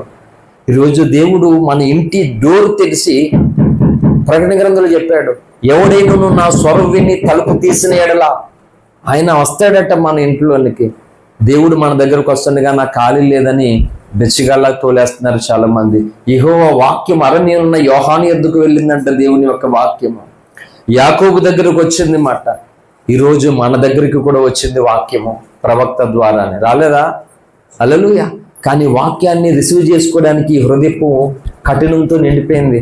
ఇందులో అన్నీ ఉన్నాయి అండి. ఫ్రిడ్జ్ అన్న తర్వాత ఏమండి రకరకాలు ఉంటాయి కదా ఫ్రిడ్జ్లోనూ. అలాగే మన హృదయంలో అన్నీ ఉన్నాయి, కానీ ఆయన ఎందుకు హృదయాన్ని పెట్టాడు అది మాత్రం లేదు మాట. ఆయనకి చోటు లేదు. మన ఫ్రిడ్జ్లో అన్నీ ఉంటాయి, అలాగే ఈ హృదయంలో అన్నీ ఉన్నాయి, కానీ ఆయన వాక్యము హృదయంలో పెట్టుకోవడానికి 119:11 యానంలో చెప్పాను నేను మార్నింగ్. నేను పాపం చేయకున్నట్లు నా హృదయంలో నీ వాక్యమును ఉంచుకుని ఉన్నా అన్నాడు. వాక్యం ఉందంట. హల్లెలూయా. హృదయంలో వాక్యం ఉంది. కానీ ఈరోజు క్రైస్తవుల హృదయాలలో కక్షలు, ద్వేషాలు, అసూయలు, స్వార్థాలు, మోసాలు, అతిక్రమములు ఎన్నో ఉంటున్నాయి, కానీ దేవుని యొక్క వాక్యం ఉండట్లేదు. అందువల్ల ఉండవలసింది లేనందువలన వీళ్ళు జీవితకాలం అంతా కూడా చల్లారిపోయినటువంటి స్థితిలోనికి వెళ్ళిపోతారు. కాబట్టి మరణము, చావు అంటే ఎవరికైనా బాధే, భయమే కాదనను నేను. షడ్రక్ మేషక్ అబేద్నెగోలు దేవుని స్థానాన్ని నేను ఎవరికి ఇవ్వనుగాక ఇవ్వమని వారు ఖండితంగా నిలబడ్డారు. ఆ రీతిగా వాళ్ళు అగ్నిగుండానికి వేయబడితే చూడండి, ఇప్పుడు తన ఘనమైన నామం నిమిత్తము వాళ్ళు మరణాన్ని కూడా లెక్క చేయకుండా, భయపడకుండా అగ్నికి ఆహుతైపోవడానికి ఇష్టపడ్డారు. వాళ్ళు దేవుడు ఏం చేశాడు? విడిచిపెట్టాడా? సోదరులారా చెప్పాలే, విడిచిపెట్టాడా? అందుకంటున్నాను, నీవు కలిగి ఉన్నటువంటి యేసు నామము ఘనమైన నామం, శ్రేష్టమైనటువంటి నామం. ఈ నామమునకు నువ్వు అంటుకట్టబడాలి. ఈ నామము కొరకు నువ్వు జీవితంలో సాక్షిగా నిలబడడానికి, నామమును ప్రకటించడానికి, ఈ నామము అనేకుల్ని రక్షించడానికి నువ్వు ఏ రకంగా ఉపయోగపడగలవో, ఏ రకంగా నువ్వు దేవునికి సాధనముగా తయారు కాగలవో నిన్ను నీవు అప్పగించుకోవాలన్నమాట. అలా షడ్రక్ మేషక్ అబేద్నెగోలు అగ్నిగుండానికి వెళ్ళిపోతే ఎవరి నిమిత్తం వెళ్ళారు? దేవుడి నిమిత్తం వెళ్ళారు. కనుక తన జనుల్ని ఆయన వినడం లేదు.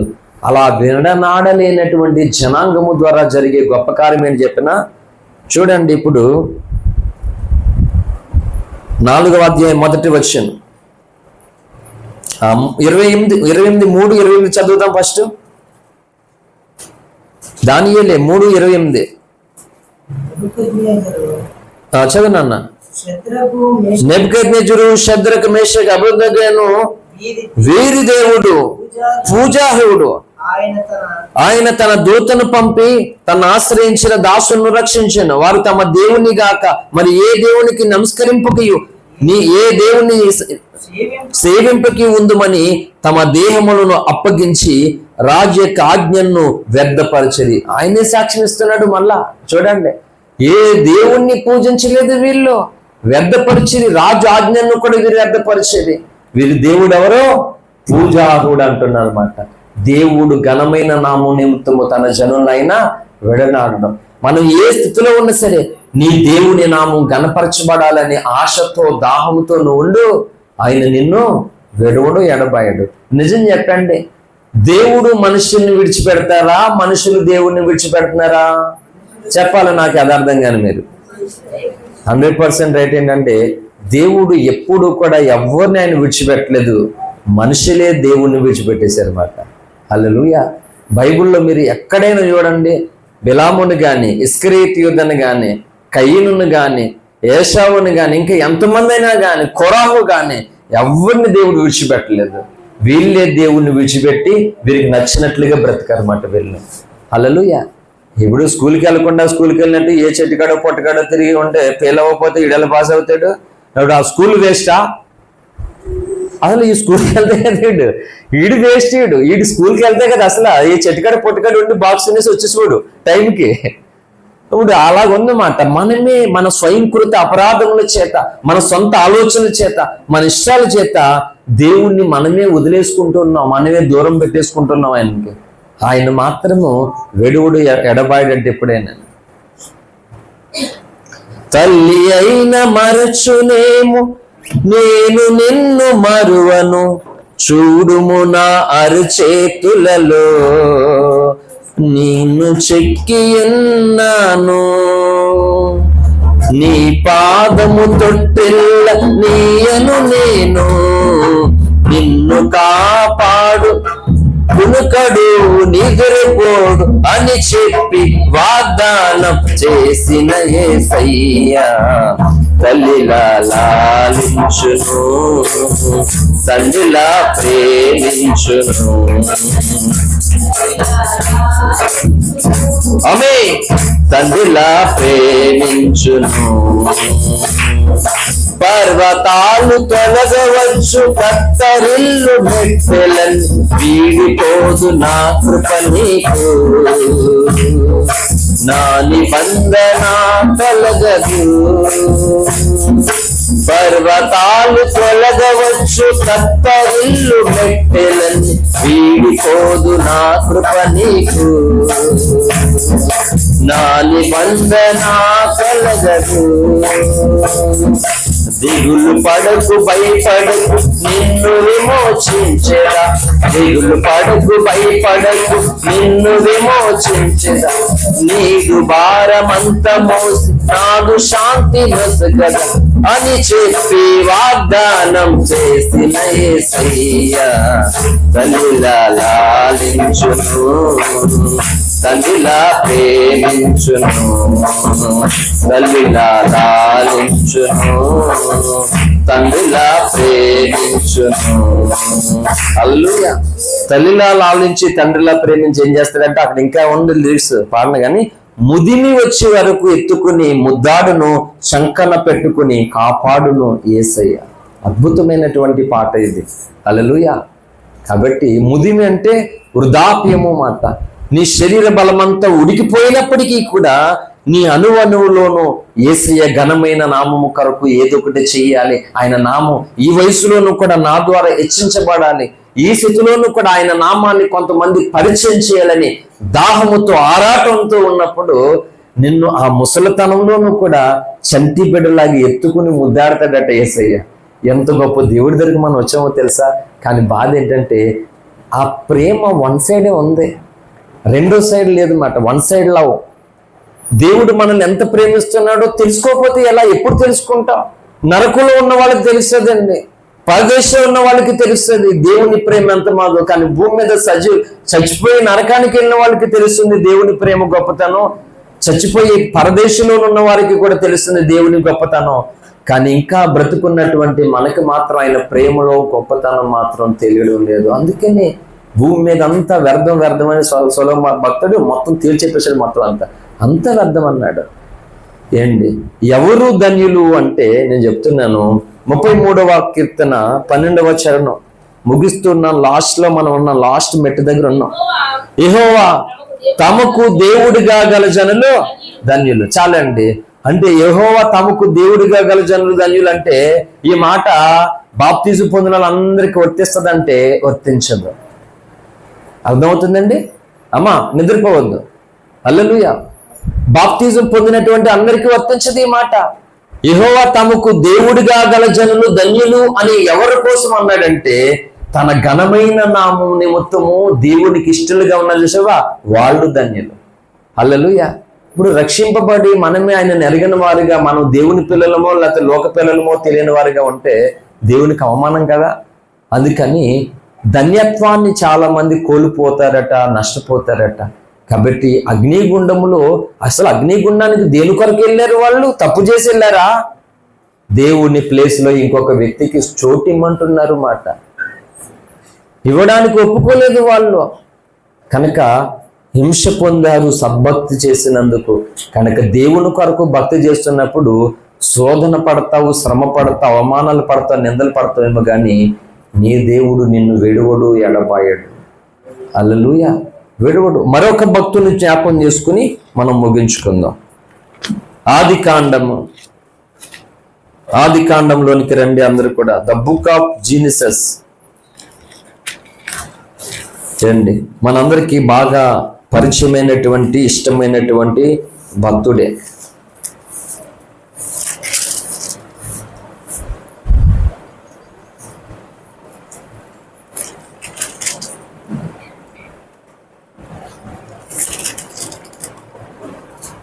ముప్పై 37వ అధ్యాయం ఆది కాండము 4వ వచనం నుండి చదువుదాం. అతని సహోదరులు తమ తండ్రి అతన్ని తమ అందరికంటే ఎక్కువగా ప్రేమించట చూసినప్పుడు వారు అతని మీద పగబెట్టి అతని క్షేమ సమాచారమేను అడగలేకపోయారు. యోసేపు ఒక కలకని తన సహోదరులతో అది తెలియజెప్పగా వారు అతని మీద మరీ పగబెట్టింది. హల్లెలూయా. యానంలో చెప్పాను కదమ్మా, నిన్న యానం వచ్చినాల్లో విన్నారా?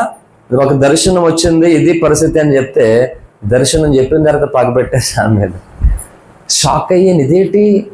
అందుకని ఇప్పుడు చెప్పడాలు మానేశాను. నేను ఇతరులకు చెప్పడం లేదు, దేవుడు ఇలా దర్శనం చూపించాడు మీకోసం ఇవని చెప్పడాలు మానేశాను. కొత్త వాళ్ళు అయితే చెప్పేస్తాను, పాత వాళ్ళు అయితే చెప్పడానికి, ఎందుకంటే చెప్పినప్పుడు కూడా అంగీకరించలేనప్పుడు, చెప్పినప్పుడు కూడా వెళ్ళలేనప్పుడు ఎందుకు చెప్పడం అండి, అందుకని మానేశాను నేను.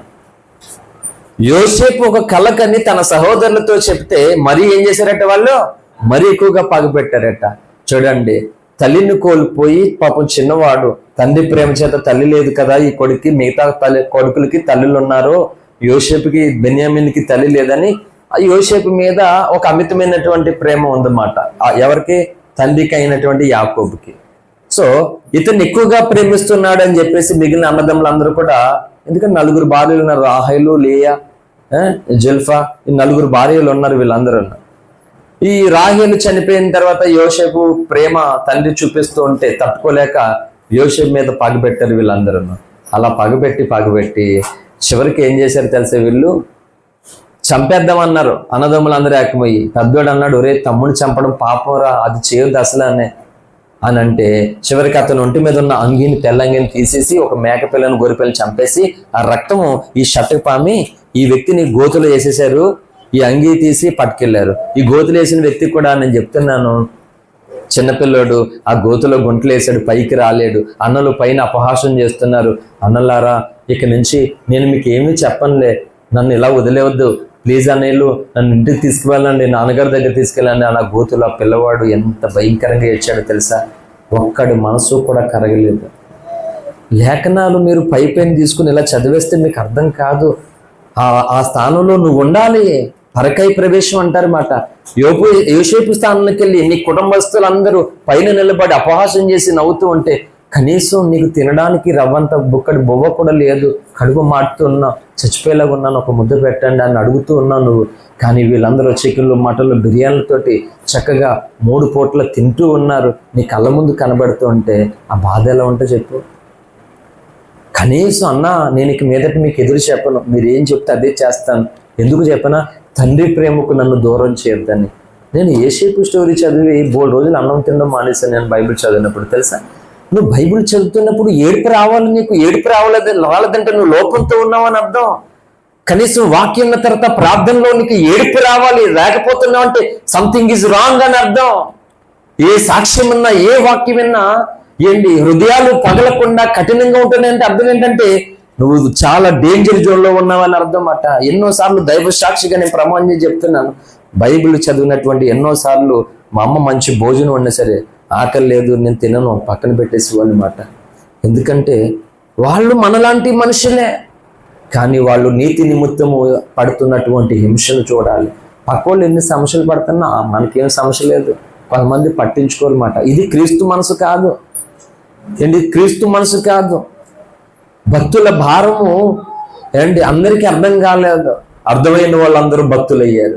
హల్లెలూయా. అర్థం కాలేని వాళ్ళు భక్తులు కాదు కదా, దరిదాపులను కూడా రాలేదు మాట. మోషే భారం 30 లక్షల మంది ప్రజలు ఉన్నారు అక్కడ, ఎవరికి అర్థం కాలే. కాలేబులకి యెహోషువకి అర్థమైంది, ఎవరికి? మోషే భారం. అందుకే మోషే లేకపోయిన ఆ స్థానంలో దేవుడు మోషే స్థానంలో యెహోషువని నిలబెట్టాడు. భక్తుల భారం అర్థం కాకపోతే వాళ్ళందరూ కూడా అయిపోతుందని చెప్తున్నాను. సేవకుడు భారం కూడా సేవకురాలకి అర్థం కావాలి, కాకపోతే కూడా వ్యర్థంగా మిగిలిపోతారు సేవకురాళ్ళు కూడానే. సేవకుడు భారం సంఘంలో ఉన్నటువంటి వ్యక్తులకు అర్థం కావాలి. అర్థం కాకపోతే నీ భక్తి వ్యర్థం, నువ్వు వ్యర్థం. టోటల్గా రాకడ వచ్చినప్పుడు నువ్వు జీరో అయిపోతావు, జాగ్రత్త. హల్లెలూయా. ఆ చిన్నవాడు తండ్రి ప్రేమను దూరం చేయొద్దని భయంకరంగా ఏడుస్తూ ఉన్నా సరే జాలి పడకుండా మళ్ళీ ఏం చేశారు? చంపేద్దామన్నారా? మొదటి స్టెప్. గుంట్లో వేసేసారా? 2వ స్టెప్. మళ్ళీ 3ది ఏం చేశారు అనుకున్నా? ఇస్మాయిల్కి అమ్మేశారండి. 5 తులాలు ఎందుకో ఇస్మాయిల్కి అమ్మేశారు. 8 తులం పట్టీలు ఎన్ని ఉంటాయి? 8 తులాలు వేసుకుంటారు ఆడవాళ్ళు. అదే 20 తులాలు ఉంటాయి అమ్మ, 20నక్క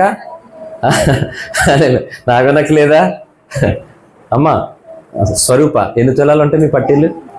మామూలు చెప్పండి అమ్మా, నాకు తెలియదు కదా. చీర అంటే 6 గజాలు విన్నాను. హల్లెలూయా. 15 తులాలా? ఓకే, అంటే ఎవరు కాల్ సైజాలు పెట్టుంటాయేమో తులాల. మొత్తం మీద రౌండ్ ఫిగర్ 20 వేసుకోండి. మా నోడికి ఇంకా కొంచెం 25 ఎక్కువేసారు. 25 తులాలు అమ్మేశారు యేసేపుని. హల్లెలూయా. ఒక్కొక్క స్టెప్లో కనీసం అన్నల దగ్గరైనా మాట్లాడుకున్నా, నోరు మూసుకున్నా ఉంటానన్నా, నాన్న ప్రేమకు నన్ను దూరం చేయొద్దు, మీ కాడే పడి ఉంటానని ఎంత మొత్తుకు నేర్చినా కానీ గుంటలో పోసారు, చంపుదాం అనుకున్నారు. చివరికి శత్రువులకు అమ్మేశారు. ఎక్కడికి వెళ్ళిపోయాడంటే ఇష్మాయిల్ మళ్ళీ ఏం చేశారంటే ఐగుప్తులకు అమ్మేశారు మళ్ళా. అంటే చూడండి, ఒక వ్యక్తి జీవితము, ఒక యవనస్తుడు, ఒక చిన్న పిల్లవాడి జీవితము, తల్లి ప్రేమ ఎలాగై లోకంలోంచి దూరం అయిపోతే ఉన్న తండ్రి ప్రేమను కూడా ఉన్న వ్యక్తికి కూడా దూరం చేసి గుంటలో నుండి ఎక్కడెక్కడికో వేసి హింసించి ఏంటి పరాయి రాష్ట్రంలోనికి, పరాయి స్థలంలోనికి పనికి వెళ్ళినప్పుడు, ఏదైనా డ్యూటీ పర్పస్ వెళ్ళినప్పుడు అక్కడ హిందీవాడు ఇంగ్లీషోడు అంటాడు. ఆడు ఏడుతున్నాడు, నవ్వుతున్నాడు, నీకు అర్థం కాదు. నువ్వు ఏడుస్తున్నా, నువ్వు నవ్వునా సరే ఆడు నేను పట్టించుకోడు. అలాంటి సమయంలో నీకు తెలుగోడు కనపడితే ఎంత ఆనందం ఉంటుందో. అవునా కదా? చెప్పండి ఒక మాట. 20 మనం వెళ్ళినటువంటి భాషలో మన భాష వచ్చినోడు ఒక్కడో లేడు. అలాంటి పరిస్థితుల్లో ఏదో ఊరోడు బైరపాలెం అనుకోవచ్చు, లేకపోతే ఏమన్నా శ్రీకాకుళం అనుకోవచ్చు. భాషలు, వేషాలు డిఫరెంట్గా ఉన్న పలుకులు, ప్రొనౌన్స్ డిఫరెంట్గా ఉన్నా కానీ తెలుగే మాట్లాడతారు కదా. ఏమిరా బాగున్నావా అని అనుకో, ఏదైతేనే ఎలా ఉన్నావా అని అనకపోయినా ఏమిరా బాగున్నావంటే ఏ రాయలసీమ అనుకో చక్కగానే, ఏదైతేనే తెలుగు మాటే కదా అది. వినపడితే అన్నా సత్యాను దేవుడా బాగా దొరికావు, నాకు ఫలానా ఊరు మా ఫలానికి వచ్చాం, నా పర్స్ ఎవడెత్తికి వెళ్ళిపోయాడు, లేకపోతే డ్యూటీలో వాంటో డబ్బులు ఇవ్వకుండా నన్ను బయటకు ఎంటేశారు అన్న, ఊరు వెళ్ళాలన్నా కనీసం తెలుగు దొరికితే ఎంత ఆనందం ఉంటుంది. అవునా? ఉండదా? నేను చెప్తున్నాను, వీళ్ళందరూ ఒక తండ్రి పిల్లలండి. ఒక తండ్రి పిల్లలు. గోతులో పడిపోయాడు. ఇక్కడ ఆయన భాష వచ్చిన వాళ్ళే కాదు, సొంత రక్తముతో ఉంటే ఆ రక్తముతో ఉన్న అనుబంధాన్ని, ప్రేమను, ఆప్యాయతను రవ్వంతాన చూపించలేదు. నేను బైబిల్ చదివి విధానం ఇలా ఉంటుంది. అందుకే ఇక్కడ ఉంటుంది వాక్యము. హల్లెలూయా. బైబిల్ నవ్వుతూ ఎటకారంతో ఎలా పడతాలని చదవను. ఏ ఫోను లిఫ్ట్ చేయను బైబిల్ చదివినప్పుడు. ఎవరు చుట్టాలు వచ్చినా సరే ఓపుకుంటే వాళ్ళు నేను లేసే వరకు ఉండాలి, లేకపోతే పోవాలంతే. నేను చదవాలన్నంత వరకు, దేవుడు నడిపించేంత వరకు చదివే బయటకు వస్తాను. అప్పటి వరకు నేను రాను. అసలు నా పబ్లిక్ ఎగ్జామ్స్ టైంలోనూ కూడా నేను బైబిల్ చదవకుండా ముందు ఎగ్జామ్స్ ప్రిపేర్ అయ్యింది లేదు. మొదట లేచి అంటే ప్రార్థన, 1 గంట సేపు ప్రార్థన చేసుకోవడం కొరకు నేను ముందే లేచి ప్రార్థన చేసుకుని బైబిల్ చదువుకుని అప్పుడు నేను చదువుకోవడం మొదలు పెడతాను. తెల్లారిన తర్వాత వెళ్ళి పబ్లిక్ ఎగ్జామ్ రాయడానికైనా సరే తెల్లారి ముందే బైబిల్ ప్రార్థన చదువుకుని అప్పుడు ఆ పుస్తకాలు చదువుకుని వెళ్ళేవాడిని నేను. హల్లెలూయా. ఇంకెవరు వచ్చినా లేసేది కాదు. అంటే నీ చేతిలో ఉన్నటువంటి విలువైన బైబిల్ ఎలా పడతాలో మడిసి మడతెట్టేసి పాడేసేది కాదు. ప్రార్థనలో నువ్వు ఉంటుండే ఎవరో ఫోన్ చేశారని చెప్పేసి ఎలా పడతాలో తీసి పలికేసి మాట్లాడేసేది కాదు. ఒక సిన్సియరిటీ, ఒక సీరియస్నెస్ అనేటువంటిది నీకు లేకపోతే చెప్పు, దేవుడు నిన్ను ఎలా పట్టించుకోవాలి? ఎలా నిన్ను పట్టించుకోవాలి? నువ్వు అందరినీ పట్టించుకుంటున్నావు, ఆయన్నేమో పరాయివాణ్ణి చేసేస్తున్నావు. అలాన్నప్పుడు ఆయన నిన్ను ఎలా పట్టించుకుంటాడు? పట్టించుకోలేడు ఆయన. యోసేపుని అలాగే అమ్మేస్తే దేశం కాని దేశం. ఇప్పుడు ఈ అన్నదమ్ములు, భాష, రక్త సంబంధం అన్నిటిలోంచి, ఆ బంధాలు అన్నిటిలోంచి దూరంగా పరాయి దేశానికి వెళ్ళిపోయాడు. ఎక్కడా పరాయి దేశం అంటే టోటల్గా ఈ దేవుని నామం కోసం మాట్లాడేవాడు ఒక్కడు లేడు అక్కడ. ఏంటి ఇంకా చూడండి, ఇక్కడేమో రక్త సంబంధానికి దూరం అయిపోయాడని బాధ. తీరా దేశం కాని దేశంలో నేను యోసేపు కోసం ఇంతలా చెప్పడం ఫస్ట్ టైం మాట నేను ఇన్ని సంవత్సరాల్లోనూ. జోసఫ్, అదే పేరు నా పేరు. నీ పేరు ఏంటి? ఇంగ్లీష్లో జోసఫ్ అని చెప్పారు, ఆ పేరు పెట్టారు. జోసఫ్ ఆ తెలుగులో ఏంటి పేరు, ఎక్కడుంది ఏంటి అని అంటే ఆదికాండంలో ఉంటుంది, పో చదువుకో అన్న ఫాస్ట్ గారు నన్ను. ఆ పేరు చదవడం కొరకు నేను ఆదికాండం 1వ అధ్యాయం నుండి మొత్తం చదివితే 36 వచ్చిన తర్వాత తగిలింది యోసేపు స్టోరీ. ఈ స్టోరీని చూశాను. ఇంతమంది తల్లులు, ఈయన తల్లి చనిపోయింది, ఈయన తండ్రి వృద్ధుడు, అన్నదమ్ములు ఇలాగా, ఈయన స్టోరీ, ఇలాంటి పరిస్థితుల్లో బ్రతికడా, అయితే నేను ఇలా బ్రతకాలి ప్రభు అని తీర్మానం చేసుకున్నాను అక్కడికి వచ్చాక. ఎందుకంటే నా పేరు బైబిల్లో ఎక్కడుందో నాకు తెలియాలా లేదా? నాది పలానా పేరు బైబిల్లో ఉంది, నీ పేరు ఎక్కడుందని అడిగితే ఆదికాండంలో ఉందని చెప్పారు. ఆ పేరు కోసం ఆదికాండం మొత్తం అంతా చదువులు మొదలెడితే ఆ 30 దగ్గరకు వచ్చిన దగ్గర కనబడింది. మొత్తం ఆయన స్టోరీ ఏం జరుగుతుందో మొత్తం సినిమా అంతా కంప్లీట్గా 50 అధ్యాయాల వరకు చదివాను యోసేపు స్టోరీ. అందుకే ఈ రోజు మరొక యోసేపులాగా బ్రతకడానికి అభిషేకం పనిచేస్తూ ఉందన్నమాట. హల్లెలూయా. పరాయి దేశంలో ఇప్పుడు తన భాష కాదు, తన బంధుత్వము కాదు, వేరే భాష, వేరే బంధుత్వం. తన ఘనమైన నామము అనేటువంటి పలుకు ఒక్కడి నోట కూడా కనబడని స్థలానికి వెళ్ళిపోయాడు. అక్కడ పరవాసిగా తను ఉన్నాడు. అలాంటి స్థలంలోనూ కూడా ఏంటి యోసేపు భార్య కన్ను వేసి, పొతిఫరు భార్య అతని మీద కన్ను వేసి ఏంటి పాపం చేయడానికి ప్రేరేపించి, నువ్వు మొత్తం అంతా గొప్పవాడైపోతావు, అదైపోతావు, ఇదైపోతావు, ఎన్నో ఆఫర్స్ ఇచ్చింది తనకి. దేవుని నామమునకు దూషణగా నేను బ్రతకూడదని చెప్పేసి యోసేపు అక్కడ చెరసాల చేయని తప్పుకు చెరసాల్లోకి వెళ్ళాడండి. అక్కడ కూడా ఒంటరి వాడైపోయాడు. నేను చెప్తున్నాను, ఇప్పుడు చెప్పు మూలవాక్యం చెప్పినట్లుగా, లేదా ఆయన తన ఘనమైన నామంతో తన జనులైనా విడనాడు వాడు కాడు. జనాంగమును ఏర్పాటు చేసుకోవడానికి ఇష్టము కలిగి ఉన్నాడు. తన ఘనమైన నామ నిమిత్తము ఆయన నిన్ను నన్ను విడనాడు వాడు కాదు. ఇక్కడ శద్రక్ మేషక్ అబేద్నెగోల్ని ఎలాగైతే దేవుడు విడవలేదో, యోసేపు కూడా పరాయి దేశంలో పరాయి వాడిగా, అంటరాని వాడిగా బ్రతికాడు. అక్కడ కూడా దేవుడు విడలేదు. ఇలా చూడండి, దేవుడు ఎవరినైతే అలాగ విడవలేనటువంటి జనాంగంగా ఉంటారో వాళ్ళు బహుగా ఆశీర్వదించబడతారు. ఘనతలు వస్తాయి, పేరు ప్రఖ్యాతలు వస్తాయి. డబ్బు ద్వారా కలగని పేర్లు, ఘనతలు, పలుకుబడి ఈ ఘనమైన నామం ద్వారా వస్తుంది. యోసేపు ఆ తర్వాత ఐగుప్తు దేశం అంతటికి ఇక్కడ రాజు తర్వాత రాజు అయిపోతే, రాజు తినడం పడుకోవడం తప్ప వేరే దేని మీద ఏమి జోక్యం చేసుకోలేదు. అక్కడ హీరో యోసేపే. ఏండి ప్రైమ్ మినిస్టర్ ఆఫ్ ఈజిప్ట్, ఐగుప్తు దేశానికి ప్రధానమంత్రి యోసేపు అయ్యాడు అక్కడ. ఎందుకో తెలుసా? అందరూ విడిచిపెట్టారు, అందరూ త్రోసివేశారు. అందరి కొరకు ఎంత కన్నీరు కార్చాడో తెలుసా యోసేపు? నేను సంఘాలలో ఉన్నటువంటి జనులందరినీ కూడా కోరుకున్నది ఒకటే, తెలుసో తెలియకో నా నుండి నీకు ఏదో చిన్న గాయం అవ్వచ్చు, నీ నుండి నాకు చిన్న గాయం అవ్వచ్చు. మనము యేసయ్య పిల్లలు, మన వల్ల నీ మీద నా కోపం, నా మీద నీ కోపం, ఈ కోపాల వల్ల మన దేవుడి నామాన్ని మన ఊర్లో సంఘ పరువు, సేవకుని పరువు, దేవుని పరువు తీసేటోళ్ళుగా మనం ఉండొద్దు. ఏదైనా లోటుపాట్లు ఉందా, కూర్చొని సవరించుకుందాం. దయచేసి మనం దీన్ని కంపు చేసుకోవద్దని యోసేపులాగా ఏడ్చాను విశ్వాసుల దగ్గర. హల్లెలూయా. దైవ సాక్షిగా యథార్థంగా చెప్తున్నాను, దేవుని పరువు తీయొద్దు అలాగా అని యోసేపులాగా బ్రతిమాలాడాను. కావాలి అందరూ మనమందరం దేవుని పిల్లలు, మన లోపాలు నేను సరి చేసుకుంటాను, నీవు సరి చేసుకుందాం, కనుక మన దేవుడి నామాన్ని సమాజానికి చూపించాలి, అలా ఉండొద్దు అని చెప్తే, దేవుని పరువు పోయిన పర్లేదు దొరికాడు బాగా. దేవుని నామం కొరకు మనోడు నోరు మూసేసుకుని ఉంటాడు, మాట్లాడు, ఏం జరిగిందో ఎవరికి చెప్పలేడు.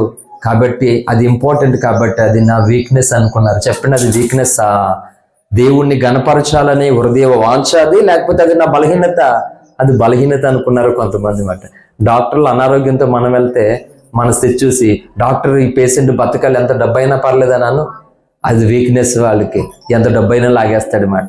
అలాగే ఆయన నామం గణపరచబడాలి, దాని కొరకు మౌనంగా ఉంటే అది చాతకానితనం అనుకున్నారు. చెప్పండి ఒక మాట, ఈరోజు వదిలేశాడా దేవుడు? నన్ను వదిలేశాడా? వదలడు. నేను అదే చెప్తున్నాను, ఆయన విడువడు, ఎడబాయడు ఆయన. మరి నీ సంగతి ఏంటి? నువ్వు ఎవరి కోసం వదిలేస్తున్నావు ఆయన?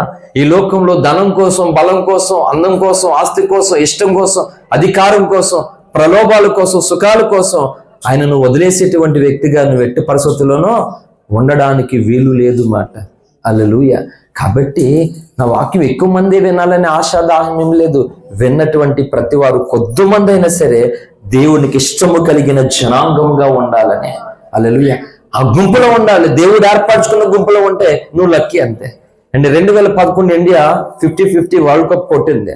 అందులో నాకు ఇష్టమైనటువంటి హీరో వీరేంద్ర సెహ్వాగ్, సచిన్ టెండూల్కర్. సెహ్వాగ్ ఏమో డెకౌట్ అయిపోయాడు 0, శ్రీలంక మీద ఫైనల్ మ్యాచ్. నేను డిగ్రీ ఫైనల్ ఇయర్లో వచ్చిందన్నమాట. తర్వాత సచిన్ టెండూల్కర్ ఏమో 18 రన్ కొట్టాడు. కొట్టవలసిన రన్ ఏమో 273 రన్ కొట్టాలి. ఓపెనర్స్ ఇద్దరు 18 రన్, ఆయన 18, ఈయన 0 అయిపోయింది అనమాట. అప్పటికి గుండె నొప్పి వచ్చారు, నిద్ర అవుట్ అయిపోయారు. అయ్యి బాబు వరల్డ్ కప్ మ్యాచ్ ఇండియా అని చెప్పేసి చేదు గోళ్ళన్నీ పీకేసుకున్నాను మొత్తానికి. ఆ వాళ్ళకి ఇక్కడ పడుతుంటేది తెలుసా, ఇవన్నీ రక్తాలు వచ్చేసి టీవీ ముందు చేదు గోళ్ళన్నీ కొరికేసుకుని తినేసి వాళ్ళు మొత్తానికి, ఆ టెన్షన్ తట్టుకోలేక. హల్లెలూయా.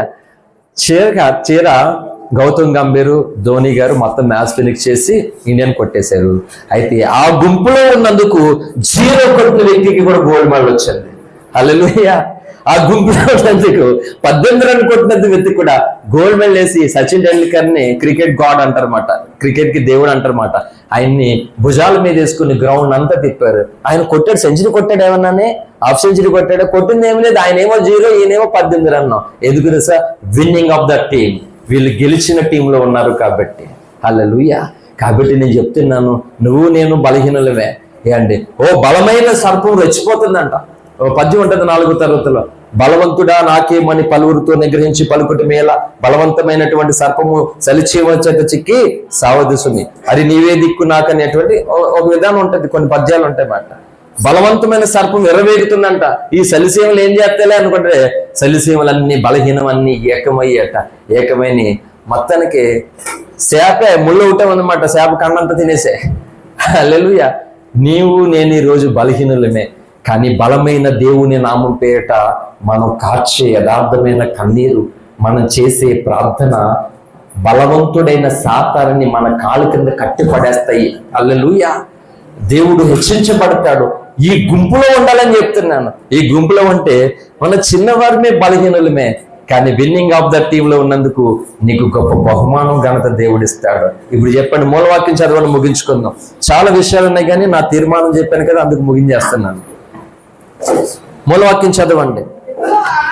యెహోవా మిమ్మును తనకు జనముగా చేసుకోవడానికి ఇష్టము కలిగి ఉన్నాడు. వింటున్నారు అందరూ? తన ఘనమైన నామం నిమిత్తము తన జనులను ఆయన వీడనాడు. హల్లెలూయా. చెప్పు సోదరి సోదరా, శ్రమ వచ్చిందని, కష్టం వచ్చిందని, దేవుడు నన్ను వదిలేశాడని నువ్వు వదిలేసేకు. ఆయన వదిలేవాడు కాడు మాట. అందుకనే తండ్రి, నువ్వు నన్ను చంపేస్తావో బ్రతికిస్తావో ఏం చేస్తావో చేసుకో, నేను మాత్రం నిన్ను ఎట్టి పరిస్థితులను వదలునని యబ్బేకు రేవు దగ్గర యాకోబులాగా గట్టిగా పట్టేసుకోవాలి. ఆయన పాదాల మాట గట్టిగా పట్టేసుకోవాలి. అలా పట్టుకుంటే ఈడు ఉదట్లేదు, నిజంగానే చచ్చిపోతాడేమో అని ప్రభు యాకోబుని ఒక జనాంగముగా ఇశ్రాయేలుగా ఆశీర్వదించాడు మాట. మనం వదిలేసేవారుగా నచ్చంతసేపు వదిలేసుకుని పట్టుకున్నా ఉంటే ఎప్పుడు చేస్తాడు దేవుడు చెప్పు? అందుకని ఈరోజు ఆ జనాంగము దేవునికి ఇష్టం కలిగినటువంటి గుంపులో నేను నీవు మనమందరం ఉండగలిగితే ఆ గుంపుకి కేర్ ఆఫ్ అడ్రస్ ఘనమైన నామం. Hallelujah. The blood of Jesus Christ, యేసు రక్తము చేత కడగబడినటువంటి జనాంగము గనక దేవుడు గొప్ప పేరిస్తాడు, ప్రఖ్యాతులిస్తాడు, ఘనతిస్తాడు, ఆశీర్వాదిస్తాడు. ధనము వలన కలిగినటువంటి గొప్ప పేరు ప్రఖ్యాతులన్నీ కూడా దేవుని నామము కొరకు నువ్వు నిలబడతావు చూసావా, అవన్నీ కలుగుతాయి మాట. కాబట్టి ఆయన అంత ఈజీగా ఎన్నో విడిచిపెట్టే దేవుడు కాదు, నీ మీద ప్రేమ కలుగుతున్న దేవుడు కనుక ఆయన నిన్ను ఎంత ప్రేమిస్తున్నాడో ఒకసారి నీ వ్యక్తిగతమైన ప్రార్థనా గదిలో ఆ ప్రేమను ఒక్కసారి నువ్వు పొందుకో, ఆ ప్రేమను అనుభవించు, ఆ ప్రేమ యొక్క రుచిని నువ్వు చూడు. మరొక రుచి దగ్గరికి నువ్వు ఎట్టి పరిస్థితుల్లోనో పోవు. శద్రక్ మేషక్ అబేద్నెగోలాగా చావనైనా చేస్తాను కానీ నేను నా దేవుని స్థానాన్ని ఎవరికి ఇవ్వలేను, ఐఎమ్ వెరీ సారీ అన్న రీతిగా అయిపోతావు. అక్కడ యోసేపుని వదలలేదు, వీళ్ళని విడవలేదు శద్రక్ మేషకుల్ని. అలాగను తీర్మాన సమర్పణతో ఆ నామము కొరకు సాక్షిగా నీవు నేను మన కుటుంబాల సంఘము నిలబడితే ఆయన ఎన్ని శోధనలు శ్రమలు మన మీదకి వచ్చినా కానీ ఆయన మన నెట్టి పరిస్థితులను విడవడు. ఆ శ్రమను చూసి ఒకరోజు ఆ శ్రమని పారిపోయేలాగా చేసి మనం హెచ్చిస్తాడు. అటువంటి కృప పరిశుద్ధాత్ముడు మనందరికీ అనుగ్రహించును గాక. ఆమేన్. Thank you. అందరికీ వందనాలు. ప్రార్థన చేసుకుందాం. అందరూ తలలు వంచి ఏకీవించండి. సేవ చేశాను నాన్న. ప్రార్థన చేసుకుందాం అందరూ కూడా. ఒక్క నిమిషం అలాగన